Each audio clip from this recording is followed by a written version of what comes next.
Solar eclipses.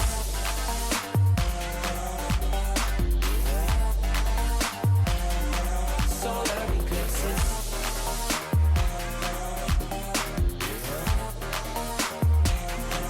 Solar eclipses. Caught up in your gravity, always end up lost in your wake.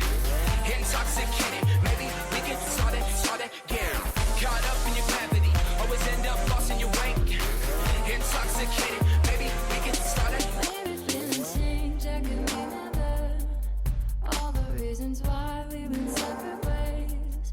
Feeling all alone in your company. Keeping you captive with guilty chains.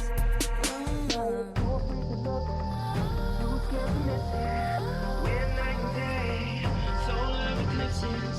Too afraid to look, too scared to miss it. When night and day. Solar eclipses.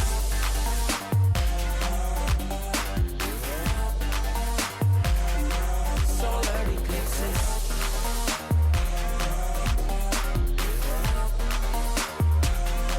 Solar eclipses. Caught up in your gravity, always end up lost in your wake. Intoxicated, maybe we can start again. Caught up in your gravity, always end up lost in your wake.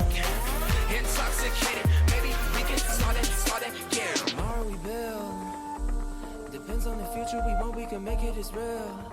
Maybe we will, though. Give up the ego. Making it feel good. Too scared to just let it go. Too scared to just let it go. Tomorrow we build. Depends on the future we want, we can make it as real. Maybe we will, though. Give up the ego. Making it feel good. Too scared to just let it go. Too scared to just let it go. Caught up in your gravity, always end up lost in your wake. Intoxicated, maybe we can start again. Caught up in your gravity, always end up lost in your wake. Intoxicated, maybe we can start again.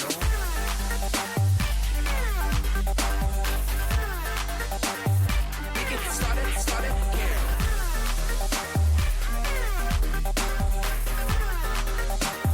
We can start it.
Welcome back, ladies and gentlemen, to Cinco de Mayo here in FDL. FDL taking place on a Sunday night, and we're going to be kicking things off with some Expert League action. I'm here, Debbie, in the casting booth, joined alongside by Mia, otherwise known as Blade. How are you doing tonight? I'm doing great, Debbie. I've had a long day. It'll be nice to relax and just cast some Rocket League that we got going on.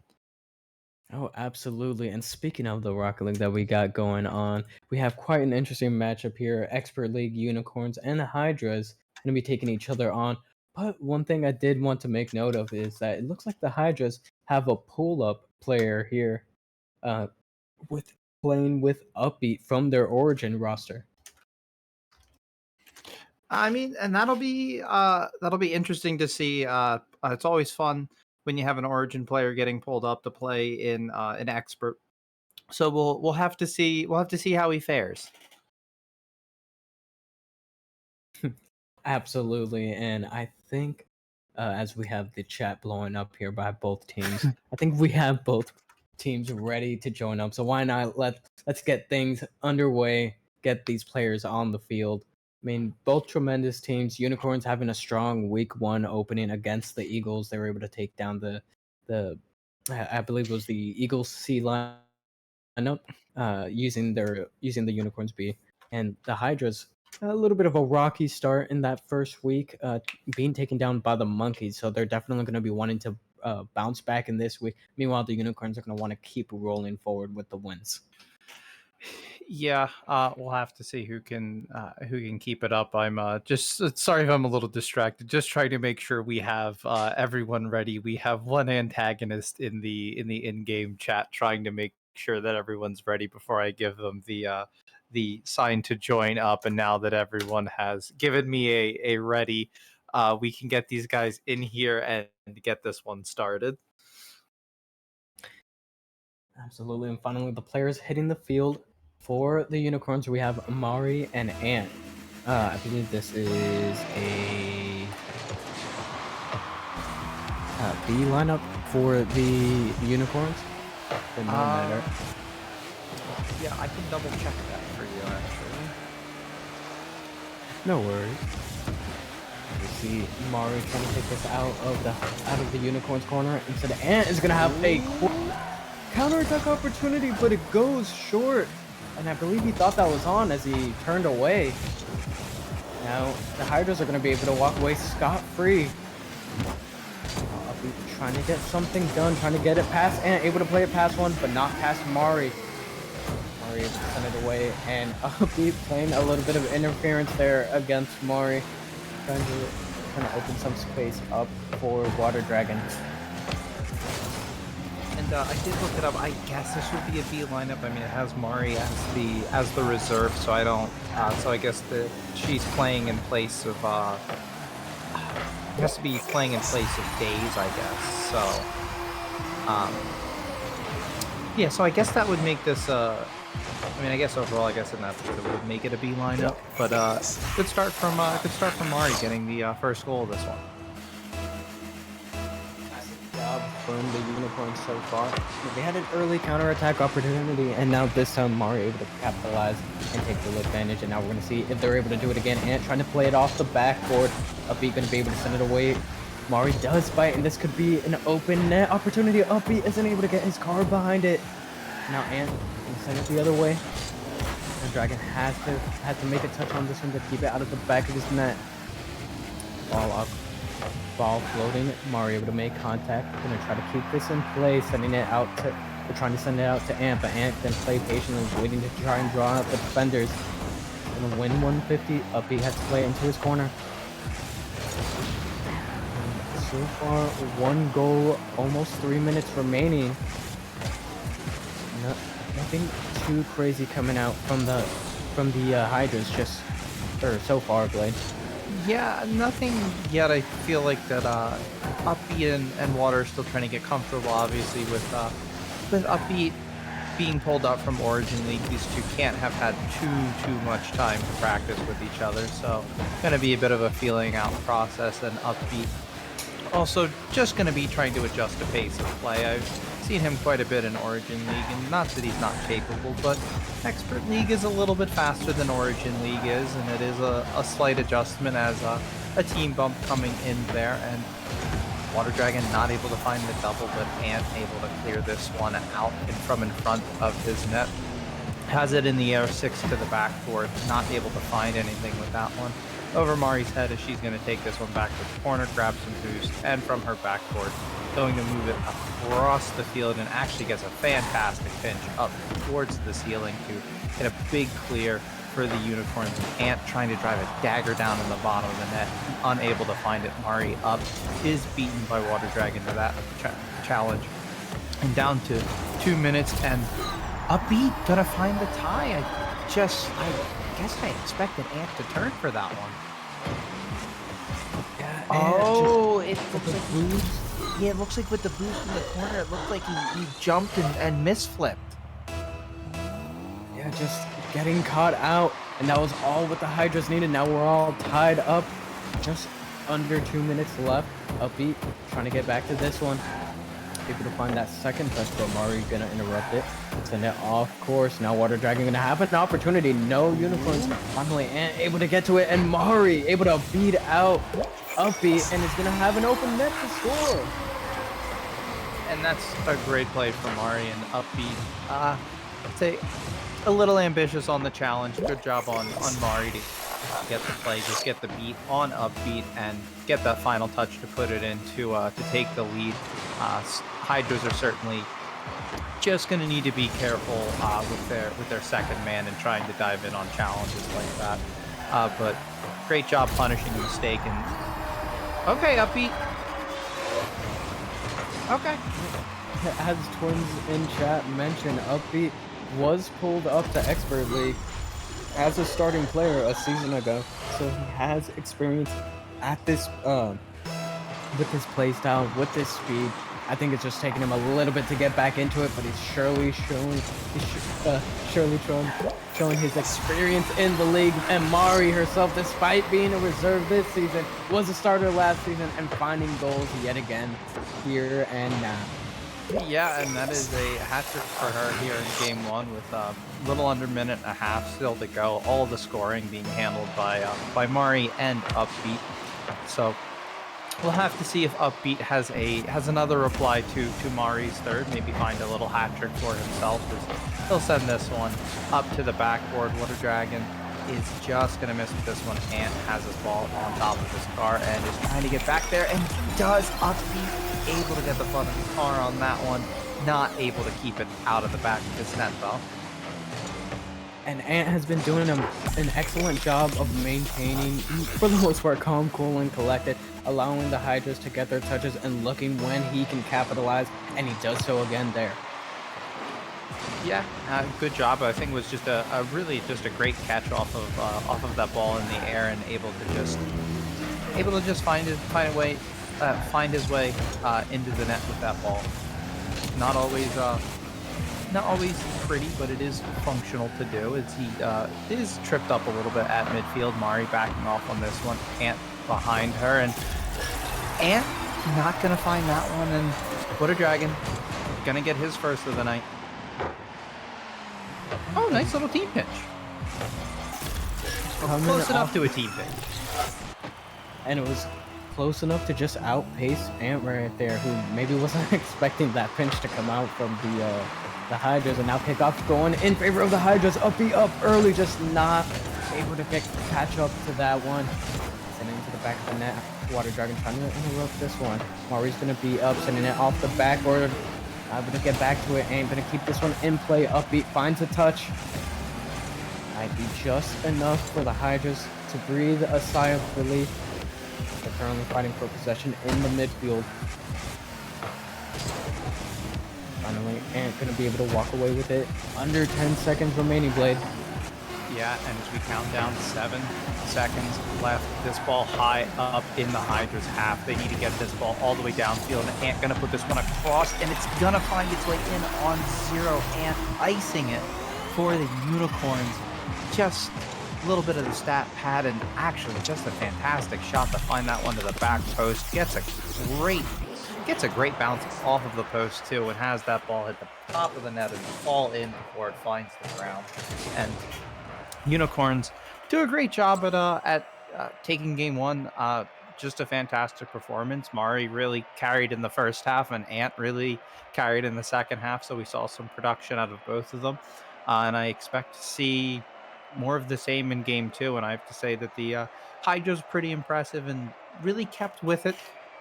They seem to fall off a little bit towards the end, but they're able to find some goals, and that's really what's going to keep you in it. I mean, this game is all about scoring. Scoring indeed, and the Unicorns were able to find some good scoring right here. Mari with a hat trick, and able to come alive there at the end. Those 2 goals to his name. He's really able to cement, I think, their win over the Hydras. My apologies there. But The Hydras, I don't think they look too bad. Game one was definitely kind of that feeler game. I think Upbeat just needs a little bit to adjust to the speed, and I think we'll see a more competitive game two. Yeah, I think so too. I feel that Upbeat did a great job adjusting in that one. Seems to be able to find the pace. There's some questionable challenges at some point, but this still is expert league. I feel that you can really make that.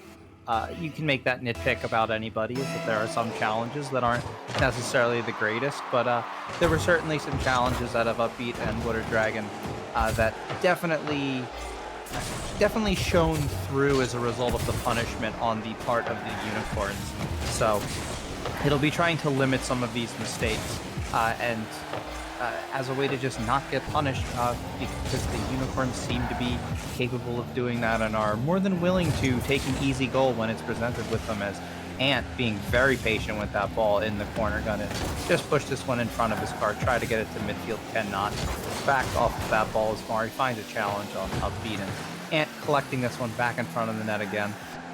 Will turn off of that ball, so does Mari, leaving this one to Water Dragon, trying to get this one out front. Upbeat up and misses. Second chance opportunity stopped by Ant, and this one sent high. Upbeat with almost no boosting finds that first touch, not enough to kill the momentum, and Ant picking up the first one of game two.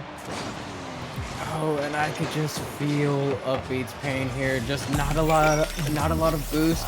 Trying his hardest to make that save right there, and I saw from Water Dragon's perspective too. Also, trying to recover, not able to grab boost on his way back, not able to lend that helping hand for the Hydras, and now they're going to be fighting from a deficit. Upbeat with possession, ain't going to interrupt it, but Upbeat able to win the 50 anyways. Water Dragon.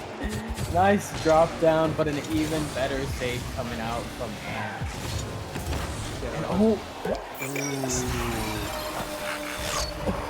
I need to see what happened here. Was this just Mari slowing down the play? Because I'm not sure. Was Water actually trying to go for that ball at first, or was he trying to get the boost and then turn, and Mari just saw the opening and took it? I believe Water Dragon was trying to fake out the challenge and get her to give up possession into the wall. However, she just stopped it to take the shot, and Water Dragon suffered for it.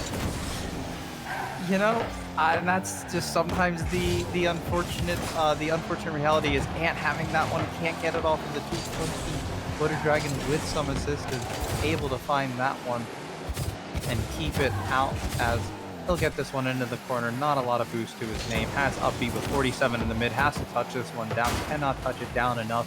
Finds the backboard. Water Dragon to the wall is being bumped, and there are just two unicorns sitting in that corner on that ball. As Mari has a dangerous place, really. It feels like anytime Mari is going to be on the ball, there's just going to be a threat of a shot on net. And that 50 from Water Dragon, absolutely incredible. What a 50. This dominance hitbox definitely coming out to work for Water Dragon. And just when the Hydras need able to put one back on the board, almost half the game remaining.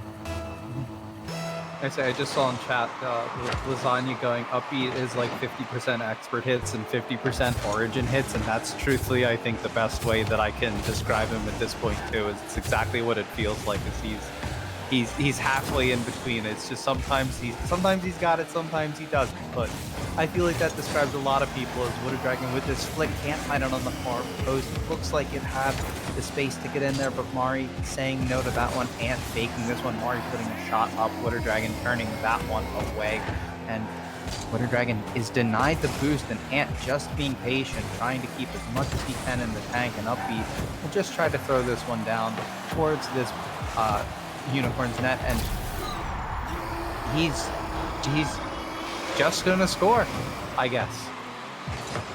They're just gonna give him that room. Ant not able to get up in time. Oh, he drove forward, and the shot came behind him. You know, I like this. I like the plays that have come out from the Hydras so far. Upbeat on. So far, the goals that have come out for the Hydras have been when Water Dragon has allowed Upbeat to kind of just go be the aggressive one and try to facilitate plays. And Upbeat has managed to make plays out of that time and space.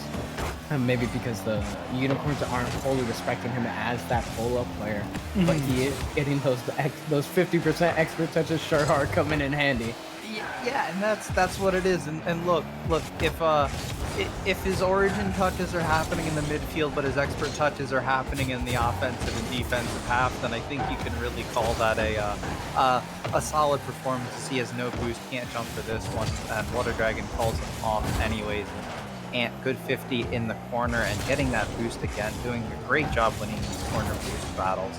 As Ant going to have this round upbeat and should be able to follow this one in as it just rolls to give the Unicorns a 3-2. And fantastic play from the Unicorns coming out. And we've seen Ant do this a couple of times already, just being patient, trying to keep the ball close, trying to force those 50s and keep the possession for the Unicorns. Now they have a 1-goal lead, almost a minute remaining. They can hold on. They can take that two-game series advantage. But the Hydras on match. Oh no! I mean,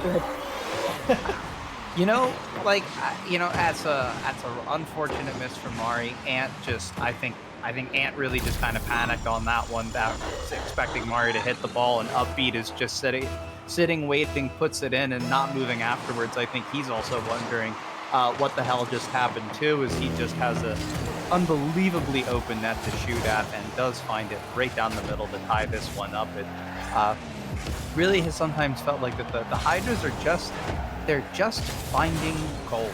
I don't know where they're pulling them from. I don't know how they're getting a hold of them, but they are, and it truthfully has been fun to watch. I really can't say I've seen a team recently where I've felt that it's like they just don't seem like they have too much potential to score, but still find ways to put the ball in the net and be very competitive too. As Upbeat being patient, he does not have a lot of boost. Gets a decent 50 with Mari in the midfield, and Water Dragon a little slow to that one. Upbeat has no boost, but that shot from Mari is wide. Upbeat able to get some boost, so does Ant, as Water Dragon has this one in the corner. Ant with a good read, coming down to the final 10 seconds. Upbeat blocking this one off. This net is open, but Water Dragon is there in time, able to send this one high with 3, 2, 1, and this one will bounce and drop. Overtime it is in game 2. Overtime, game number 2 kickoff going to be going in favor of the Unicorns. My apologies there. We're going to send it center, but Ant choosing not to buy it, and now Hydras is going the other way, trying to set a play up, but Ant is going to intercept that one, shut it down early, and now Dragon can have to play this off of his own back wall. Able to get the bump. Oh my goodness. A little bit of chaos here on the Hydras defense. They're able to walk away from it. Maybe Ant not realizing Upbeat had no boost there. Decides to play it slow here. And now Hydras with a little bit of reprieve, but not for long. The Unicorns have been able to set up shop here. They just haven't been able to find that last goal. Oh my. This could be an opportunity for Upbeat if he can put it on target, and he does, and he takes it for the Hydras.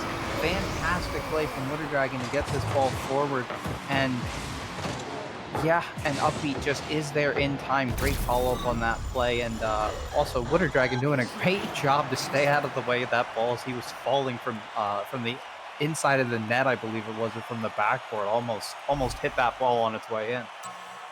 If you told me the Hydras were going to be the team winning off of a counterattack this game, I wouldn't have believed you.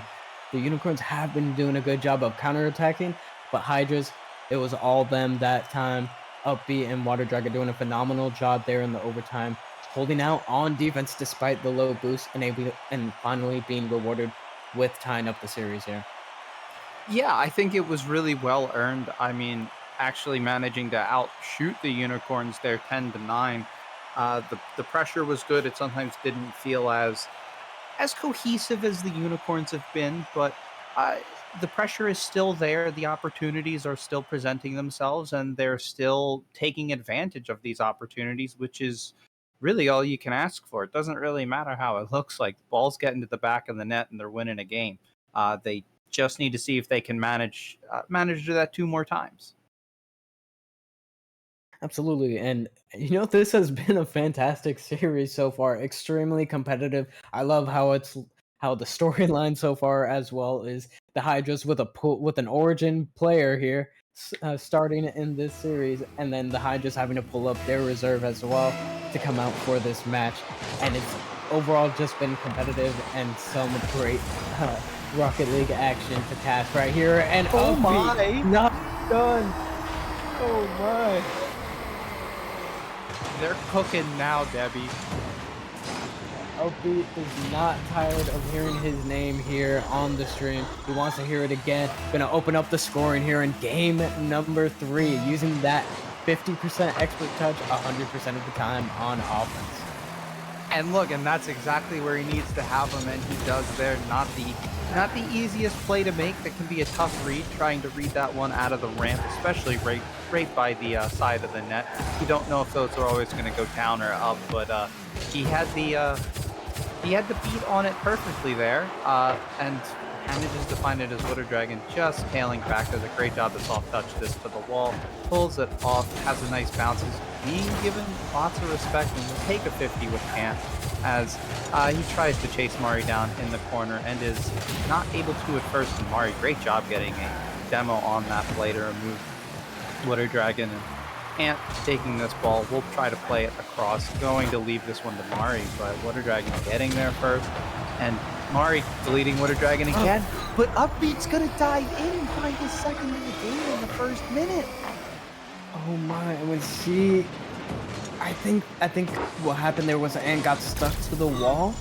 I think the corner of the wall didn't allow him to flip off of he had no he got caught on the post basically. Like that's an unfortunate. He had no boost, so all his momentum just died. That is such an awful spot to have to be in, as Water Dragon able to get a decent clear and an absolute dream start for the Hydras. Though 2 goals in the first minute, and you really just, not saying you just turtle up and only play defense, but it is a lot nicer when you're playing with a lead than when you're trying to have to fight back and claw back goal after goal. It's now in the hands of the Unicorns to find a goal, find another one, and try to make a game of this.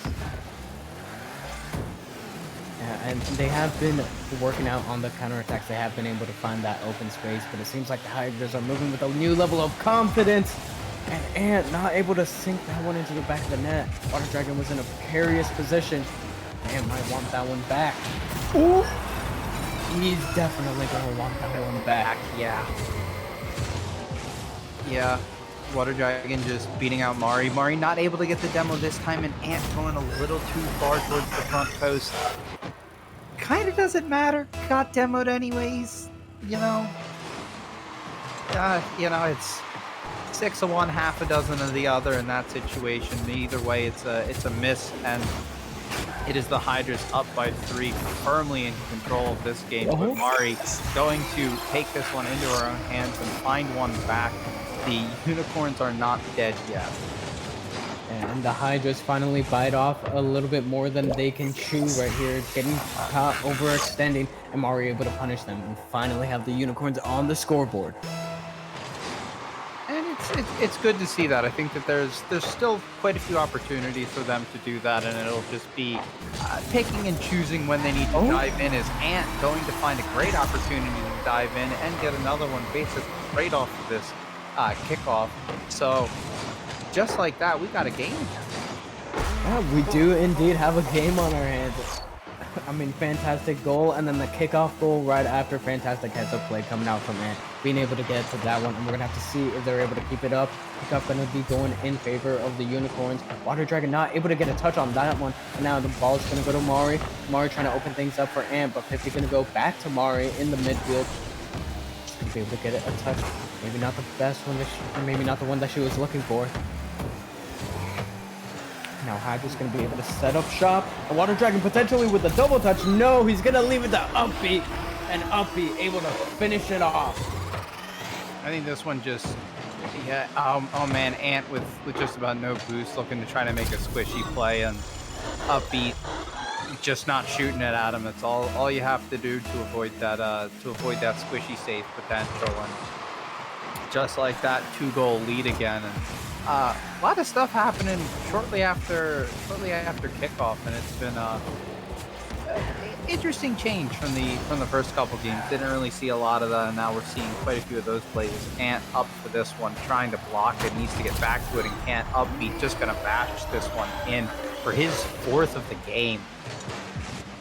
Yeah, unfortunately, Ant having to give up his car control there for that touch, and unfortunately just not going to be enough to really get the ball to anywhere safe. And the Hydras extending their lead. It seems like they indeed have gotten comfortable. Upbeat, maybe feeling the way he did last season in Expert League. We'll have to see if the Unicorns are able to match that energy, and this is going to be a good opportunity for the Hydras. Just narrowly sent to safety, Blade. Yeah, just narrowly, but that one will be dangerous. Mari able to center that one for Ant, who does see an open net, does take advantage.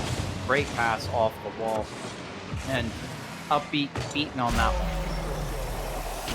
And again, it's these small opportunities, these quick and easy counterattacks that the Unicorns are getting that's able to keep them alive in this series so far. Now I think they're just gonna have to transition that offense and transition that offense. Oh no! Oh, Unicorns! Ant was so close. I mean, that was still a good look for the Unicorns. They're gonna have to repeat that again, I think, if they're gonna want to have to keep this close with the Hydras. Mari pops this one up. It's a little dangerous. Upbeat just gonna keep throwing it at net, and he's just really, I think, expecting at this point that the Unicorns may or may not be there. He doesn't really care. If they get there, they get there, they get there. If they don't, they don't. More goals for Upbeat if they don't. Is this one to Mari? This one, slow roller. Water Dragon able to get a hold of this one. Has this one high in the air, and Ant getting the touch he needs to make the save. And good 50 from Upbeat, pops this ball high, gives Water Dragon some time to get back, and oh my goodness, this one just around Ant, and Water Dragon doing his best to get back to this one, almost able to get there. Mari, great job picking up that save. Ant up for this one, trying to bring it back, and they still need 2 coming down in the last 25 seconds. 20 seconds remaining. The Unicorns need to make up a 2-goal deficit, and that's a fantastic clear coming out from Ant. This could be a good opportunity to set things up. Upbeat, kind of content with just letting the ball hang out. Maybe not content with not getting a touch, but luckily for him, Water Dragon able to cover for his teammate right here. And as the time dwindles down, Hydras going to be taking the series advantage here and putting the Unicorns on match point, threatening to end things in 4. I think that that's just another fantastic performance from the Hydras. I really think that they really controlled that game. It really didn't feel like I was wondering where the opportunities were coming from. I could see where the opportunities were coming from. They were creating them, putting up 13 shots. It really seems like the chemistry is starting to develop, that they've figured each other out. They know what they want to do. Water Dragon's doing a lot to facilitate Upbeat and just trying to provide opportunities for balls in the middle for Upbeat to just bash into the back of the net. He seems to be real good at doing that.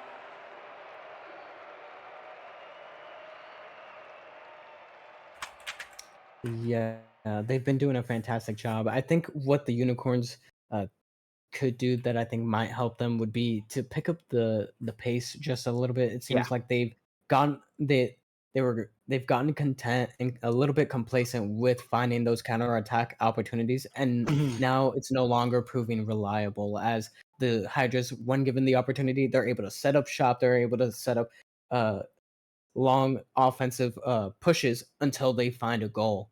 And it's the Unicorns defense cannot do that right now. And I think they need to start pushing back in that midfield, in that midfield, and getting those offensive looks and extended presence. Yeah, I certainly think that this is going to be a situation where the slower that the game is, the more that it's going to benefit the Hydras, and that the Unicorns just going to need to play faster. And really just I think that's really going to be it. They played a lot faster in game one, and it really worked to their benefit. But when they slow down and they let Water Dragon and Upbeat rotate, pick up some boost, and just get to sit here and just be little menaces out front like this, is Water Dragon almost able to find a goal there. Would have been a great start for them, as Mari taking this one from the wall sends it towards goal. Upbeat is there for that one. This one high down bar in. Actually, I thought that was maybe going to bounce down and out, but Ant giving a gift off the crossbar. And there's the Ant we know, good old expert league, and able to find these excellent shots. Crossbar down and in to open up scoring for the Unicorns here, who want to try to force a game 5 and preserve their chances of taking this series. Now Mario going to be playing it off of the back wall, going to find a touch, going to fall softly into the corner. Mario going to leave that one for Ant. Upbeat meets him. Ball going to bounce into the Hydras half. Now Water Dragon taking control, gonna play this off of the side wall.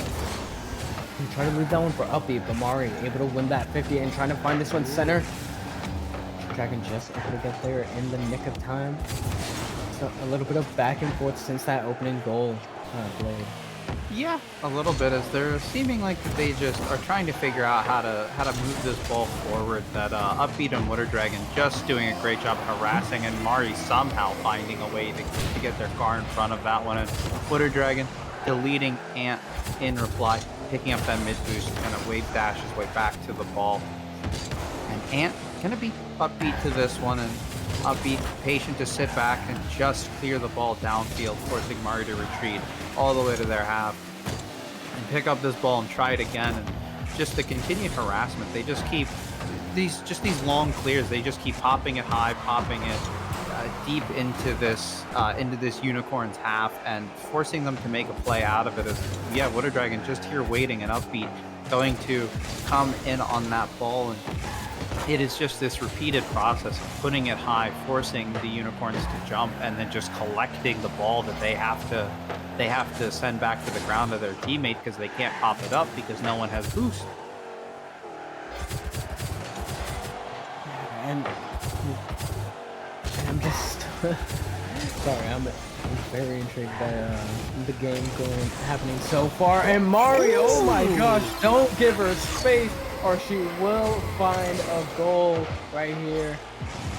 Oh my.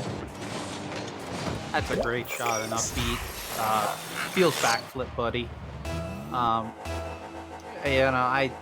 think he could have maybe got up for that if he has it perfect. Even then, that's a screamer of a shot from Mari. I don't really know if you're not already pre-jumping that. I don't think you can react to that one fast enough to stop it. This one sent high. Upbeat deciding to turn off of this one. Water Dragon's going to have this, looking to get in the middle, is bumped high, and Ant with a good clear. Upbeat looking to collect this in his corner, half flips and grabs the boost and gets a good 50, but that is Tamari on the wall. They're trying to bring this one middle, and met by Water Dragon in the center of their half, as Upbeat just going to throw it on net. Water Dragon going to pop it back down. Upbeat deciding to turn off of that play. Water Dragon retreating, has no boost, and Ant taking this the other way, full boost to the ceiling, dropping it down to the middle, and that got both of the Hydras going on this one. So Mari is going to have some space, has a decent bit of net to look at, has the character trip, but Upbeat getting there in time to stop that. But the Hydras still trying to find two right now. The Hydras need to overcome this 2-goal deficit. About a minute 20 remaining here, and now Ant trying to take this the other way. And the Hydras have had some good looks, some decent opportunities, but the Unicorns have tightened up that defense. They've found a way to keep the Hydras out of the back of their net, and they've capitalized on their two opportunities right here. Just under a minute remaining. We have a game 5 on our hands. Oh! And now Mari sending it the other way. That in? That's just in? Unicorns with another counterattack. Oh, and that's one that Upbeat hasn't been missing so far in this series. Is just a juicy bouncing ball out in front, and a big whiff, and Mari just sending it the other way. Water Dragon not back in time, and I do think that this one, that this pace of play has increased, and I feel like as a result we've seen Upbeat. I feel like any time that the camera is on Upbeat, he is on no boost, or he's like less than 30 boost and being forced into making a play, and I feel like that pace has caused some issues for him, that he's just not as comfortable, and that's what they're gonna have to do, is just continue to make Upbeat uncomfortable. If he's gonna be uncomfortable, so is Water Dragon. But Unicorn's currently uncomfortable, and with time ticking down, I don't think it would be possible for the Hydras to come back, and yep, time dwindled down. We're gonna have game 5 on our hands right here. Unicorns able to tie things up, roaring back into this series. I mean, fantastic reply and adaptation from the Unicorns coming out here. Like you mentioned, they increased that pace of play. They started trying to keep the pressure on the Hydras instead of allowing the pressure to be on them.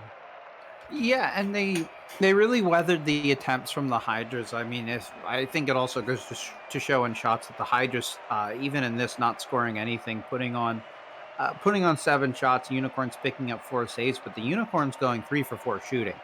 So I think that's a bit of a difference too. Was not just the speed of play, but on defense this game, the Unicorns, it was the definition of bend not break, where in the last 2 games prior to this, prior to game 4, they were bending and breaking, and we do have a timeout being called by the Hydras, so they will have 1 minute on the timer once we get out of this post game lobby to talk things over as we head into game 5. And Debbie, I guess I gotta ask, what do you think that they're going to be talking about in this game, in this timeout here?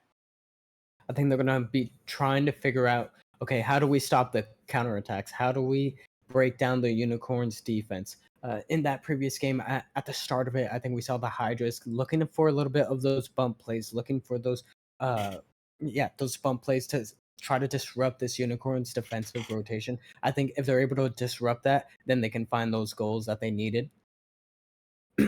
For the Unicorns, of course, they want to limit that time that the Hydras have with the ball. Yeah, I feel like that's definitely going to be the biggest thing for the Unicorns. Are just going to need to try to control their boost in their half, and try to not be forced to play it as slow as they have been, or as they were at least in games 2 and 3. That if they can quickly move the ball from their back wall to at least midfield, once they get to midfield, they seem to be doing fine. It is it is trying to escape that front of the net area that is where they seem to struggle the most and have the most problems. So I think it'll just be if the Hydras can just keep enough boost to continue to be annoying. And I feel like that really has just been a strategy that has been working. And sorry, that's not necessarily, I guess, the greatest word to use, but yeah, I think sometimes annoying can be a good compliment. That they're always there, they're always on the ball, always just making some kind of touch, and it makes it difficult to play the game that you want to play. Oh, absolutely. And that's the thing. It's whether it's both these teams trying to play their specific game, and the Hydras almost walking away with murder there, but instead we see the Unicorns trying to set up a counterattack. Instead of double commit comes out, the ball not going anywhere crazy, not out of the Hydra's territory just yet, and Mari's still trying to set this one up to an end with a full tank of boost, trying to play past Upbeat. Upbeat gonna win the 50 there. Mari able to quick turn right there, get the touch off the backboard. And this one in play, off to Mari, playing it off the sidewall, looking to air dribble it in, taking it all the way herself. Oh my gosh, Mari! Gave her time and space, and Upbeat was on the backboard, but yet again, Upbeat just left with no boost. So he did the right thing, and he got high on the backboard, but he didn't jump. Water Dragon not able to get there, and just shows that Mari is dangerous, and they are going to have to watch the unicorns in the air. As oh my goodness, Ant trying to one up Mari. They're not able to find that angle. Would have been absolutely nasty if he somehow managed to hit that one, but Ant is up here. Can't find that ball. Turn from Mari, keeps this one towards midfield. Ant picking up a demo, and Mari smacks this ball across and will let Upbeat get this touch, and Water Dragon not able to beat Ant for that one, had to back off on that play, and Upbeat is up for this one, and Ant back up again, sending this one down into the corner. And it's looking a lot more like it's leaning towards the unicorns. I think it's going to be if the Hydras can get a couple plays going. This ball high, this could be a great opportunity, but Mari there first is Upbeat again. It just seems like Upbeat has no boost. Yeah, I think as we were talking, as we were previously mentioning, the unicorns haven't picked up the pace, and will it be enough? Yes. Mari able to get to that one before Dragon is able to get to it, and now counterattack opportunity. Ant sending it the other way, and it is going to go into the open net. 2-goal lead for the unicorns. Yeah, and that's just a great hit, and you know, I really feel bad. Upbeat finally had boost, but this time he was just a little too far out of the play that having any boost was useful, and I have to feel for that. I've played a lot of games where I feel like I can't get boosted, and the second you have boost, it doesn't matter how much you have, you can't make a play. And this one, potentially over Mari's head, they do a great job getting up and stopping this one, and the harassment in the corner is just relentless as the Hydras finally able to get a couple chances in it. And gonna outplay his teammate there and give Water Dragon a goal. Oh no. Ant trying to bail out his teammate. Maybe Mario was calling out that she was awkward, so the panic dive, unfortunately, it does not work in the unicorn's favor. Hydra's going to be the only benefactor of that one. Yeah, and Twins in chat with the exclamation point Eagles absolutely correct, as Upbeat finding a fantastic save. Ant popping this one, not too dangerous. Can't chase it as well as he may have liked. I don't think there would have been much coming of that anyways, as he has a good bit of boost. Water Dragon knocking him off of that, taking this one to the wall.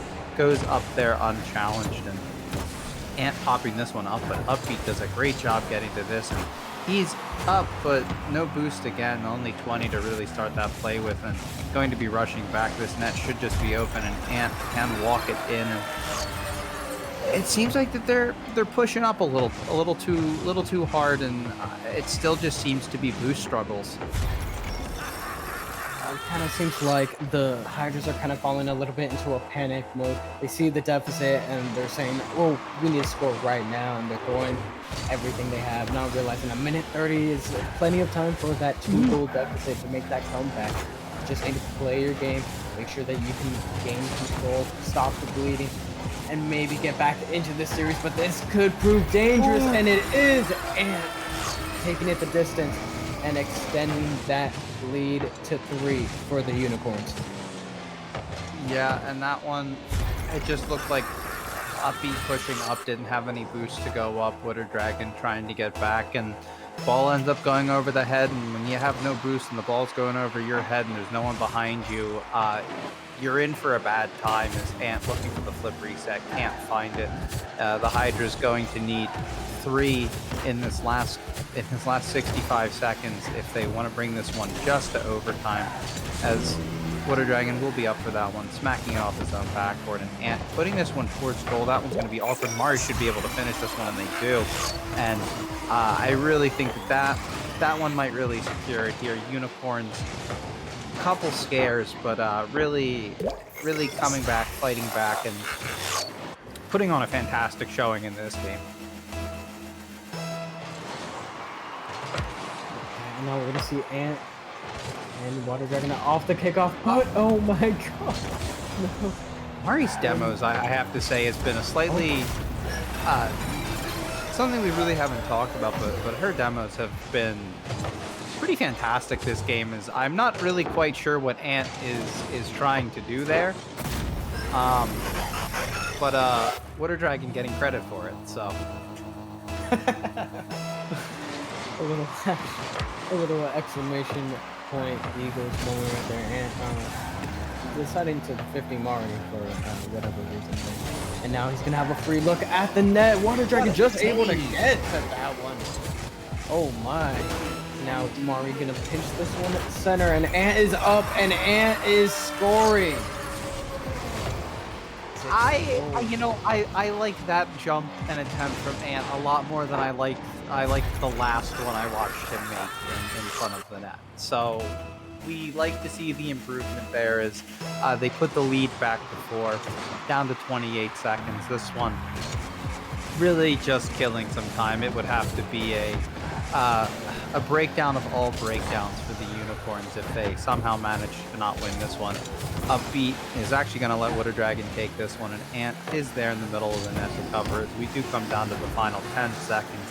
Unicorns well on their way to taking this series in 5 games as the last couple seconds tick down, and Water Dragon going to put one in 6-3 with a second left, make the score look a little bit nicer, but I mean, at this point with a deficit of 3 with 1 second, this one does go to the Unicorns.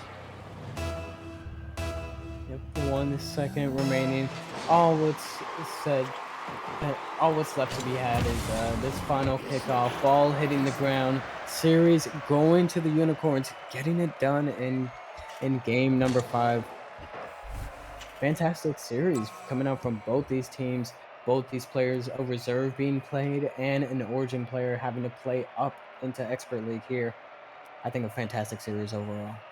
Yeah, really. I mean, for the Hydras, sure, man. Do you really want that win? But even as far as standings go, if you're gonna lose in 5 to minimize that game differential, so having to pull up somebody from Origin, and you walk out of this with a loss and a -1 game differential as a result, just from this game or just from the series, excuse me.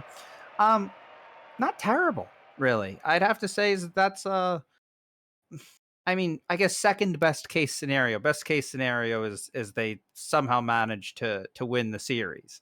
But truthfully, though, it was a great series from the Unicorns. They had it. They had it in the first game. Next 2 games, not theirs. But they pulled it together, figured it out, and got the job done. Yeah, absolutely. And it doesn't look like, unfortunately, we will have enough time for interviews, unfortunately, as we have our next game coming up right here on FDL, of course. It's going to be taking place at 9 o'clock, and we're going to be moving up into the Star League where we'll be having the Hammerheads taking on the Eagles. And we'll have, of course, the lovely caster Blade here returning into the casting booth. Yes, Yeah. I will be back, and I will be joined by DFAT at the 9 o'clock hour. So Debbie will be signing off. But with that was the Unicorns taking down the Hydras in 5 games by a 3-2 scoreline, and in the Expert League. So we're gonna take a quick break. We'll be back in 10 minutes to start this Star League matchup. See you then.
Solar eclipses.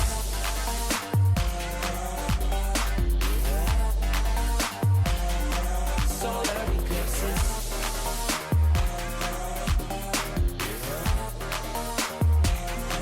Solar eclipses. Caught up in your gravity, always end up lost in your wake. Intoxicated, maybe we can start it again. Caught up in your gravity, always end up lost in your wake. Intoxicated, maybe we can start it. Maybe feeling strange, I could be never. All the reasons why we've been separate ways. Feeling all alone in your company. Keeping you captive with guilty chains.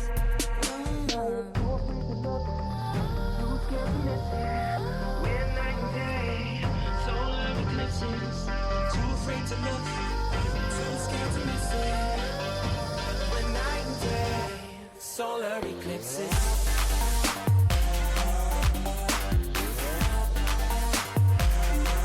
Solar eclipses.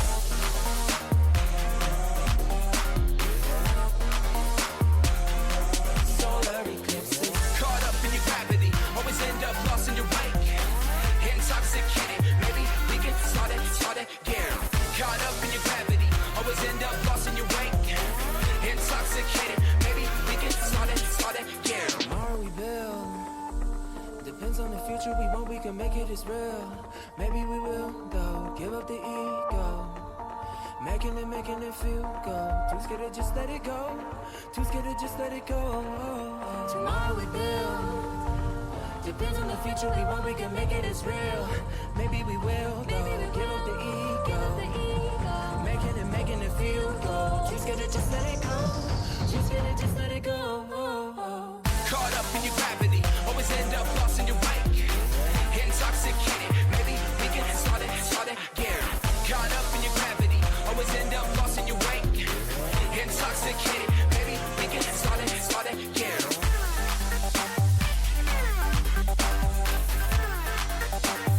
We can start it again.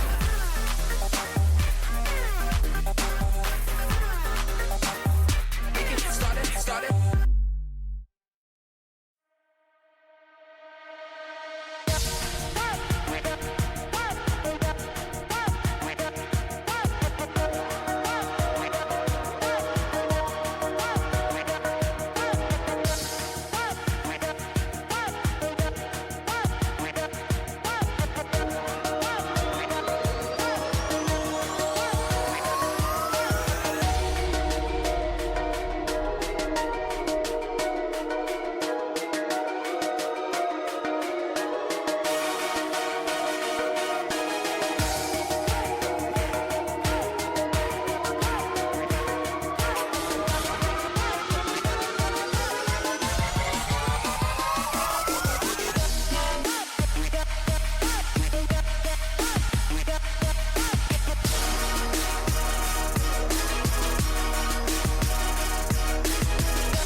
back to Frontier Doubles League. We're moving up to the Star League, where we have a nice little matchup between the Eagles and the Hammerheads. In this hour, I am Mia, and I will be joined by DFAT. How you doing? How's it going, everyone? I'm doing good. Looking forward to some good Rocket League. Yeah, I am too. I mean, I can't say I've really watched much, if any, Star League so far this season, so I don't really have a whole lot to say. Do you have anything you'd like to say? Because we do have everybody in the lobby waiting for us. So. You know, I'm interested to see how the team of Snack Pack and Torsten does. You know, I played with Hmm. both of them on separate occasions, and I know how they play. I'm just interested to see how they work together. Hmm. But you know, I can almost kind of use this as like a way to scout the competition because you know I got placed in Star League as a top sal, and so it's kind of a way Hmm. to be like, okay, this is what this is about, and you know, it's just nice to see. Okay, you know, I'm back in FDL, so this is what I should be, you know, playing up to. Hmm. So, well, let's get these guys in here, and you can scout them while we have a nice little chat over the course of this series. Hopefully, they give you 5 games, so you get a lot of info on these guys. As Eagles gonna be playing with Quirky Gooseberry 87. Most people will probably know him better as Yeet, but sadly he has decided to not go by Yeet, so I will not respect the name Yeet. He is Quirky Gooseberry 87, and motions the Hammerheads coming up with Snack Back and Torsten, as DFAT said right before we got started, and already through the first 20 seconds of play. Not a whole lot going on. Motions with this ball on his backboard, trying to move it forward if he can. Challenged by Snack Pack in the mid.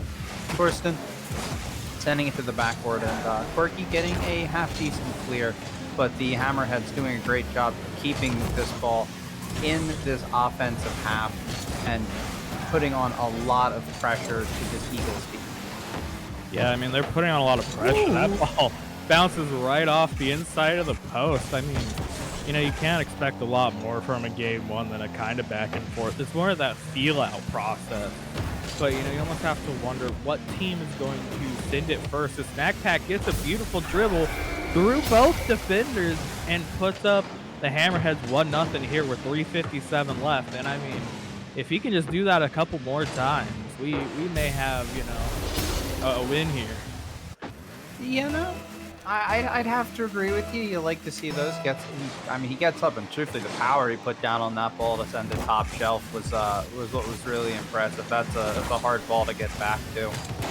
Definitely can't give him too much respect in the air after that one. Kind of surprised nobody went up to try to make any kind of challenge. They stayed grounded, I think, for a little too long, as this ball is back in the Eagles half, and they're just going to send a long shot on goal, looking for a bump. Can't find anything. No boost for Snack Pack, as Quirky does get a decent challenge, and Torsten's going to move this forward.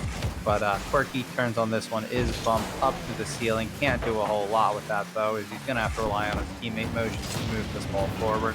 And Torsten, the leading motions in an attempt to get this ball out of this defensive half, but motions trying to put a shot behind Snack Pack, cannot. He was a little too patient, a little too wary, and finding that one, I believe that was around Quirk.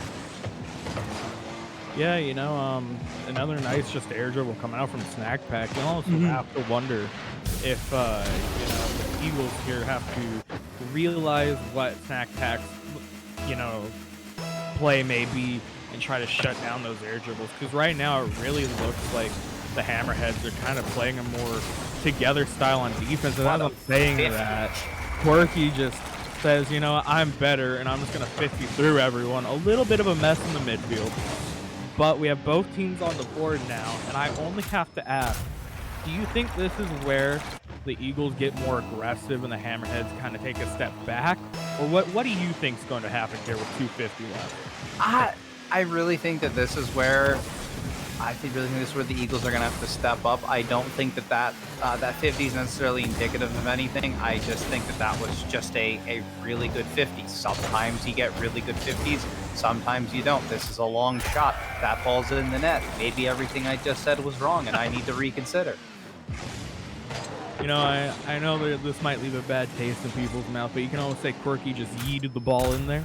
Oh my goodness! I right appreciate you for that one, but oh man, my soul hurts after that. But somebody had to pick the low hanging fruit, and I'm just happy it wasn't me. You know, just had to go for it. But now we got a 2-2 game. You know, it was 2-0 at one point, and we're right back to square one. You know, the team's kind of changing up a little bit of the demo plays coming out. Maybe we see more of those. You know, I've seen a lot of demo plays in 3v3 action, but honestly, I'd argue demo plays in 2v2 are more devastating because at that point, it's like if you don't know how to play a one, you're in no man's land. The snack pack takes it into the air again, but it's saved. You know, and now we just get to see, you know, more great Rocket League. Maybe we get overtime.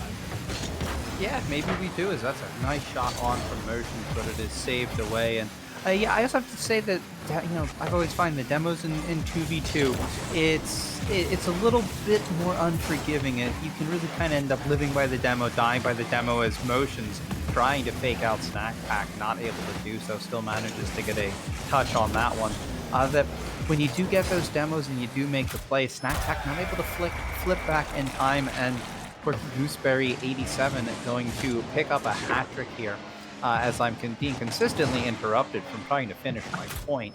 But yeah, demos and twos really feels like it can be live by them or die by them, because they are so risky. If you do get it and it does work, you get the ball in a good position and you get a 2v1, but you miss that demo and you're suddenly out of the play and you've left your teammate in a 2v1. Or maybe even worse, your teammate's not back yet. And it's now a 2v0 as the Eagles putting in another one, as that one just being hit by motions from his goal line, and Snack Pack was not in position to get a touch on it. You know, Snack was just not ready and able to get a touch on it, and this game is almost flipped on its head. It went from a 2-goal lead for the Hammerheads, and now it's a 2-goal lead for the Eagles. So now we get to see how the Hammerheads get to respond. You know, they weren't in this position already, and now, you know, it looks like they're kind of panicking a little bit.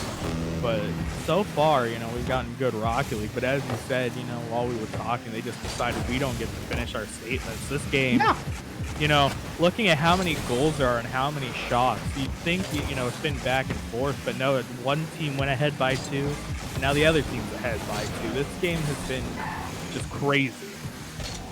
Yeah, no, DFAT, I really do have to say, casting this league, the players are all unbelievably rude. Anytime you try to make any kind of extended point over the course of 15 or 20 seconds, they will do something that you have to talk about. You will not get an actual thought in. I've been here, I think, about 1.5 years, 2 years-ish doing this, and I don't think I've ever had a full thought go across. This is probably one of the longest periods of time I've been able to talk, and nothing's happened ever casting in this league. As we do come down to the final 10 seconds, the Eagles looking like they're going to hang on to this one, having scored 4 unanswered after the Hammerheads gave us 2 to open. This ball finding the ground, Eagles do confirm game 1 as theirs. So this brings up the question in my mind. You know, we've all been in this position where, you know, we've had a 2 or 3 goal lead, and then all of a sudden, you know, at the end of the game, we've lost. So does that affect mental at all? Or do you think they kind of think, okay, it's game 1, you know, brush it off. We need to go back out there and then just hit them as hard as we can? You can't let it affect the mental, especially in game 1. You just have to keep playing. Sometimes games are like that. You find a couple goals early, you get a couple good opportunities, and the other team just is a little bit better in that game, and that was the case.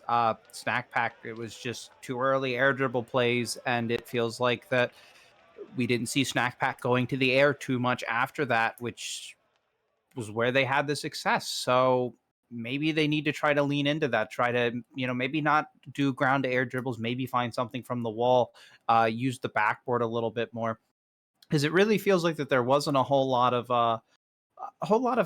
I guess backboard defense, in the sense it wasn't needed. It really felt like that everything was kind of from the ground. No one really had to block the backboard because no one was using it. Yeah, no one was really using the backboard, so you almost have to wonder if they start using it this game. I would like to point out from last game, the Eagles had 11 shots compared to the Hammerheads having 7. So you must have to wonder if that's something that the Hammerheads look out for to try to shut down, you know, how many shots they're taking. But as I'm saying that, the Eagles already get, you know, the first shot off, and the pressure is just building again. You know, maybe the Eagles saw what they did last game and they want to build off of that. because now the bumps and the demos, they're starting to come out. They're starting to become very more prominent. And I'm just excited to see what happens this game. We had a great game 1, and I'm expecting game 2 to be the same. Yeah, that's a fantastic demo coming out, and Snack Pack gonna be able to convert off of the demo from Torsten, just going in absolutely deleting motions, and there's I guess proof in the pudding. Snack Packs, that the demos do work. So I will get in on the cringe caster jokes too. Don't worry. The more the merrier, right? You get the cringe caster jokes, have a good time. At the end of the day, that's what we're all here for. Is motions almost puts that one on the back of the net. But just have a good time, have fun. Casting or playing Rocket League. That's what we're here for. And, it's always a good time. And finally, Quirky gets the ball into the back of the net. The pressure was there for a while. Some great pressure coming out from the Eagles. The Hammerheads just not able to get rid of it. And we're looking at a 1-1 ball. Yeah, I think it's a good response from the Eagles. I definitely think that we're going to continue to lean into some more physical play, as motion's going to be up, has his one to the backboard, looking to convert, almost has that angle down, but does not as Snack Pack, taking this to the wall, has a little bit of boost. Quirky waiting patiently at that midfield point, and Torsten gonna have to retreat off of this one as motions just sends one on net, forcing both of the Hammerheads to go for that ball, as this one is around Torsten and Snack Pack. Low boost, just trying to get a little bit of time, a little bit of space, pick up a little bit of boost, as Torsten will clear that one from the backboard, and Quirky picking up mid boost, turning off, and motion's just going to send one high and hard on goal, and Snack Back there to turn it away, and he's just going to have an open net the other way. Yeah, there was some great pressure there from the Eagles for the last 20-30 seconds, but all of a sudden going for that maybe demo, maybe bump promotion kind of just opened up the net and allowed Snack Pack to just simply carry the ball down the field, dribble it into the net. It's 2-1, but this brings up the question that I have. Last game we saw Snack Pack get 2 goals for the Hammerheads.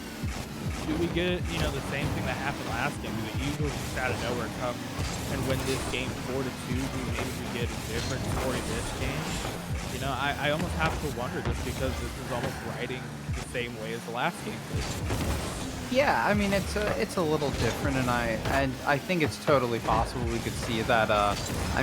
Having seen the Eagles score 4, it's totally possible they can do it again. I just think on that last play that was I don't know how, motion certainly went for that bump play, and it didn't convert the way that he'd hoped. But I also have to say, Quirky, I think that was a fairly ambitious, fairly aggressive challenge off of the wall. I definitely think he should have known where his teammate was, and that he's in the goal, and that he can't challenge on the wall that far up. He needs to back off a little bit and retreat and take a 50 that kills the ball off for a second.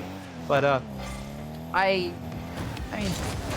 don't think that the Eagles are in any kind of danger. That there's still 2 minutes on the clock. They only need one to tie, and I think that they're more than capable of finding one. As Quirky trying to get a ball through the mid and cannot, as bump comes out, and Torsten will just knock this ball into the Eagles' half.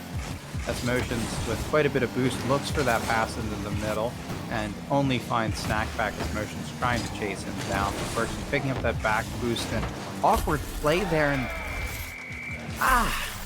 that one's a little unfortunate. I thought he may have had it off of the shot, and it just hits the backboard instead. Yeah, it looked like he almost had it. Torsten finally saying hello to the series. Getting one in the back of the net, making it 3-1 for the Hammerheads. The Hammerheads having a little bit more life than last game. They kind of scored early on, and then once the Eagles figured out what they were doing, they figured out how to shut it down. As motion gets the demo, the ball is over Torsten, just can't convert. And that's been the story of this game almost. Is the Eagles have just gotten great setups, but haven't been able to convert. As Snack hits the flip reset. Almost, saw the most disgusting thing out of Snack Pack ever. Yeah. Almost had to just call it there. Just be like, the series is over, the game's over. But instead we play on and we get more Rocket League because who does not like more Rocket League? I would imagine people who don't like Rocket League. Yeah. But that's not necessarily a large population. Is that one's just going to be open for Quirky on the wall there?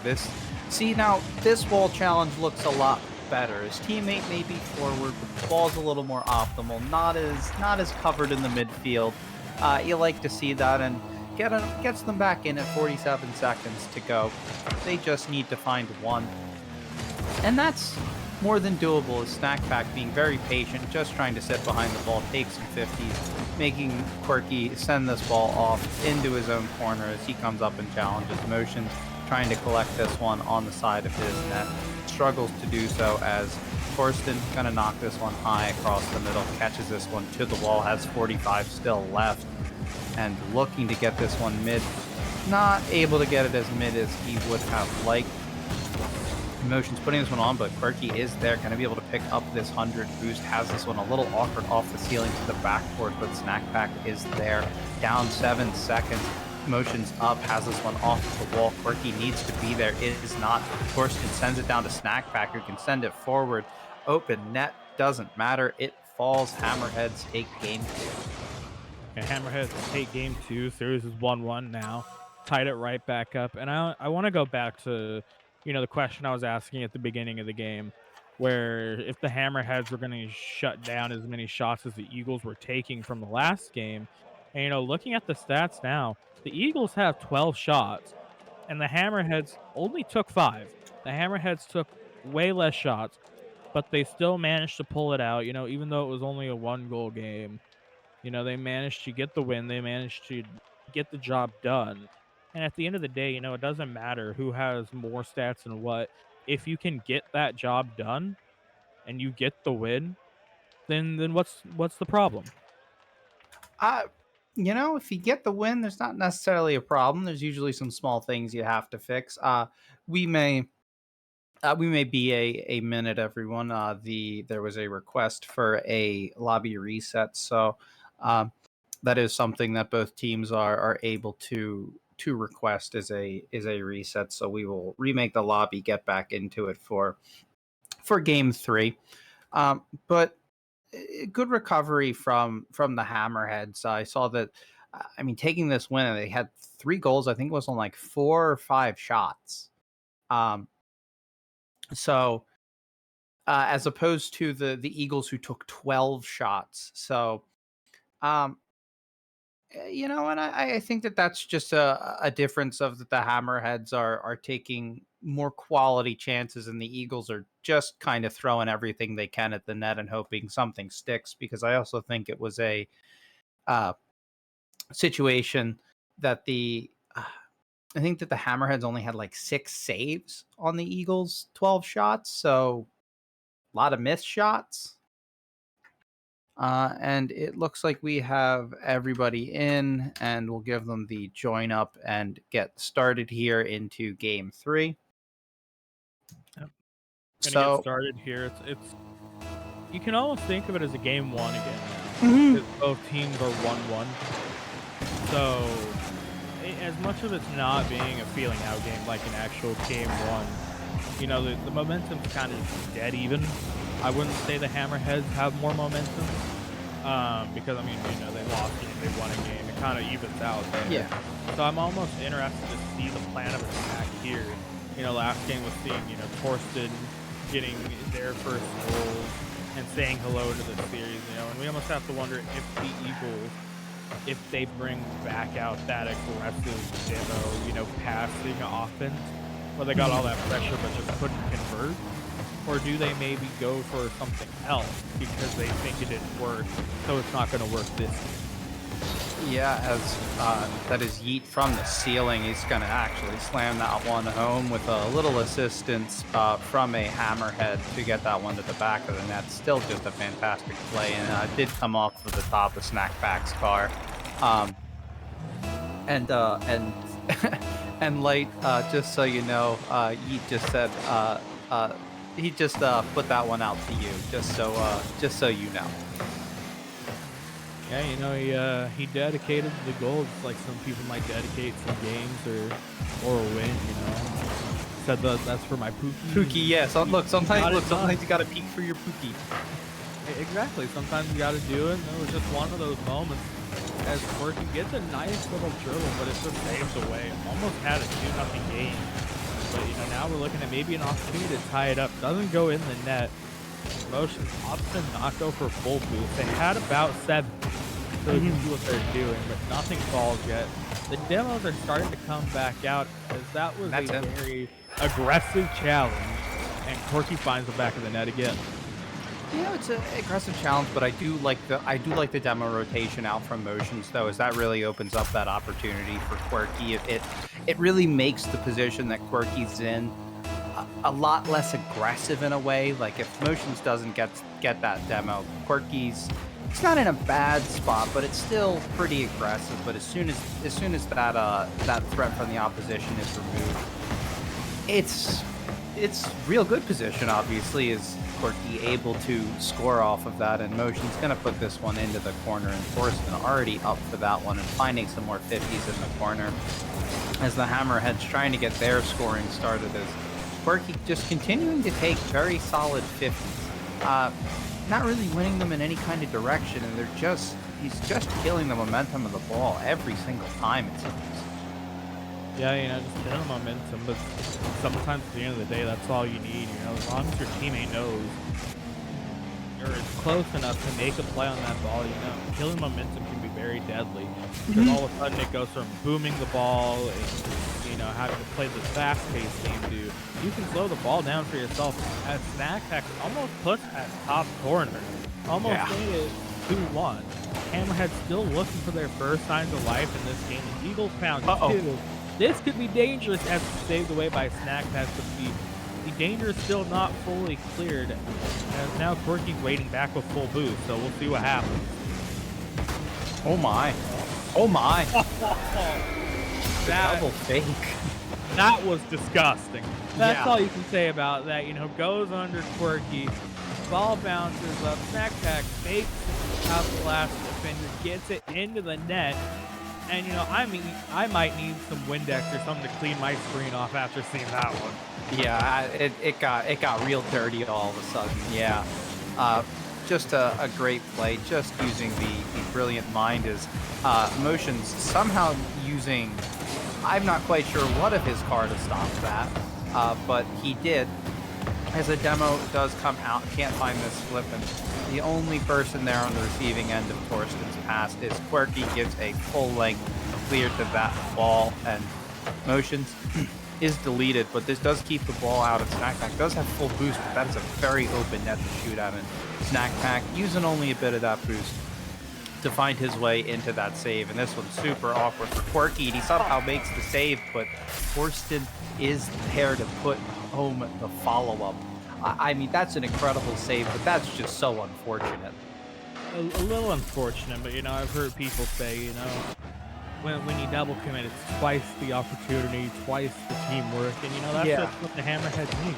A little bit more teamwork, get the game 2-2, and we almost have a disgusting flick from Quirky. This game kind of gives me the same vibe from game 1.